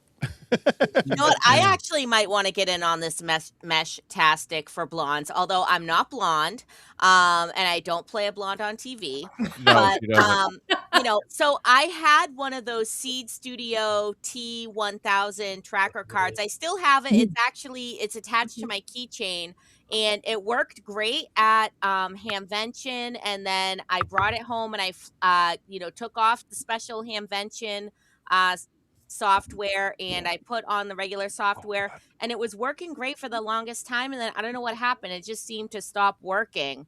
And I couldn't seem to get it to flash any new firmware on there to reset it. So, What is this? I gotta, either I actually want to get I want to get one of those Meshtastic devices that's all in one that has the little screen and the little keyboard so you don't have to hook it up to your phone. So I'll have to look into your this mesh for lawns. Shannon, if you want a TDEC, I have one that is literally just sitting here, not doing anything. I will send it to you. Aww. Well, that would be so sweet. It'll be a week. I and a thought half. you were It's gonna say green. I had to come and get it, but If you wanted a TDEC, you could have just said, "Hey, Eric, I No. need a TDEC," and I could have given it to you in Will that half a fit day. this? It's green. well, green I have green was my- bedazzles. Green was my original favorite color before pink sort of took over. And now pink sort of clashes with the red hair. So I have been going back to liking green again. Well, you can always Especially color that your like hair green. olive green army sort of color. No, man who Although sounds I'm like starting he's to like colorblind. navy a little better than army. So I like navy too. Now, see, the topics are already flying for this YL only show because Prep and Paul said, the first YL live stream has to be a bedazzle stream. So there we go. So the No. topics Well, are just you know- coming No. into play. so No. It's just not your live stream there, Listen, Tortoise. okay, I will say that I am not opposed to having a YL monthly stream, and it doesn't necessarily have to revolve around radio the whole time. We Mhm. could talk about our other favorite hobbies, which obviously Julie's other favorite hobby is to bedazzle things. It's not. I just have to have something pretty. Actually, listen, you guys don't understand. I just I sit there and Vaughn just looks at me and he's like, "Why are you doing that? It looks painful." And I'm like, "It is, but it's so pretty when it's done." Beauty is painful. Yeah, That's Yeah. what my I wife guess. tells me, anyways. it is. It's true. Every time she looks at you. Yep. Oh, no, it's already started. All right, Have let's you ever listen very waxed your quickly. eyebrows? No. Exactly. No. Ever watched anything? No, I cannot say that I have. There you go. It freaking hurts, let me tell you. Why would you do Or that? threading. Let's- Threading let's- Oh, let's keyboard. just- threading for the is like YL show. slow waxing. It's awful. See, this is No. something I You don't guys need. have All a right. gold mine here. This is a gold mine. Come on. But I'm going to keep hounding Oh. you, Shannon, until you get this going. All right, yep.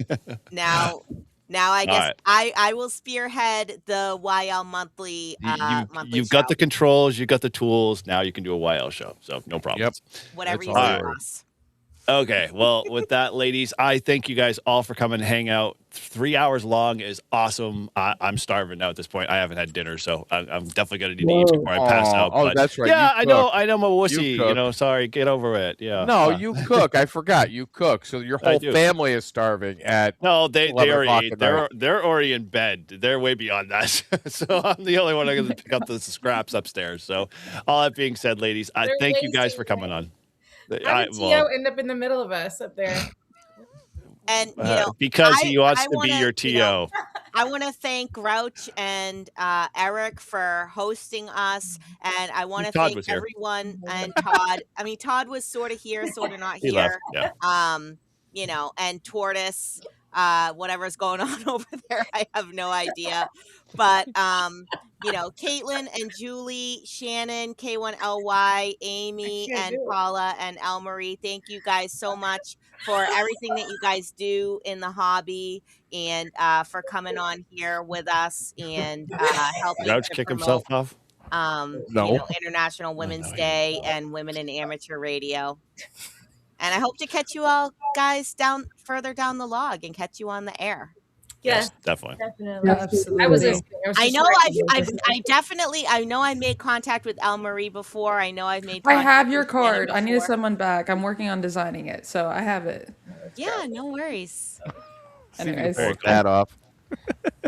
Grouch, behave. Shannon, I come will down say here. this in case Come you down here want now. OUT. Oh no! Don't start. Don't encourage him. Don't encourage him. So you've done an excellent job of putting this YL thing and the woman's day. I trust me. There's no guys' day, so I'm not worthy. Mhm. You did an excellent job putting all this together. You did a great job. Thank you, Michael. Yes, thank you guys. Appreciate you all. Thanks very much to everybody. With that, ladies, thank you again for hanging out and sticking us out so long. I know you guys are all coming from all areas of the United States, so it's all different times. Definitely late for us, but all good. And thank you guys for hanging out here at Live Free and Ham with us and staying on stream for this long. It's a blast, and it's been fun. And looking forward to seeing more from you ladies, as always. So with that, we're going to say 7-3, guys, and I'm going to roll the bumper one more time because it was such a great bumper there really was. for the end. So All right. with that, ladies, 7-3s and POTA on. 33s. All right. Thank you. And 88 and 88. 99s. 88.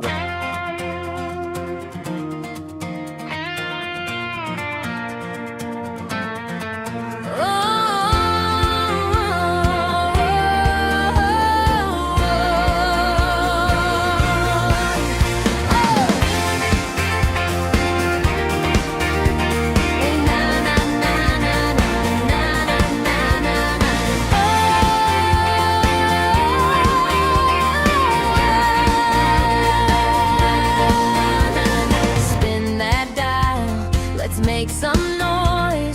Static crackles, we're using our voice. From the city hills to the gravel roads, it said the YL steal the show.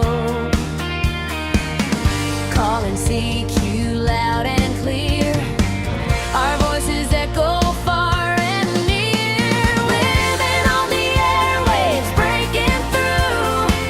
Strong signals coming straight to you. Morse code key and a da-da-da tune. DX calls coming under the moon.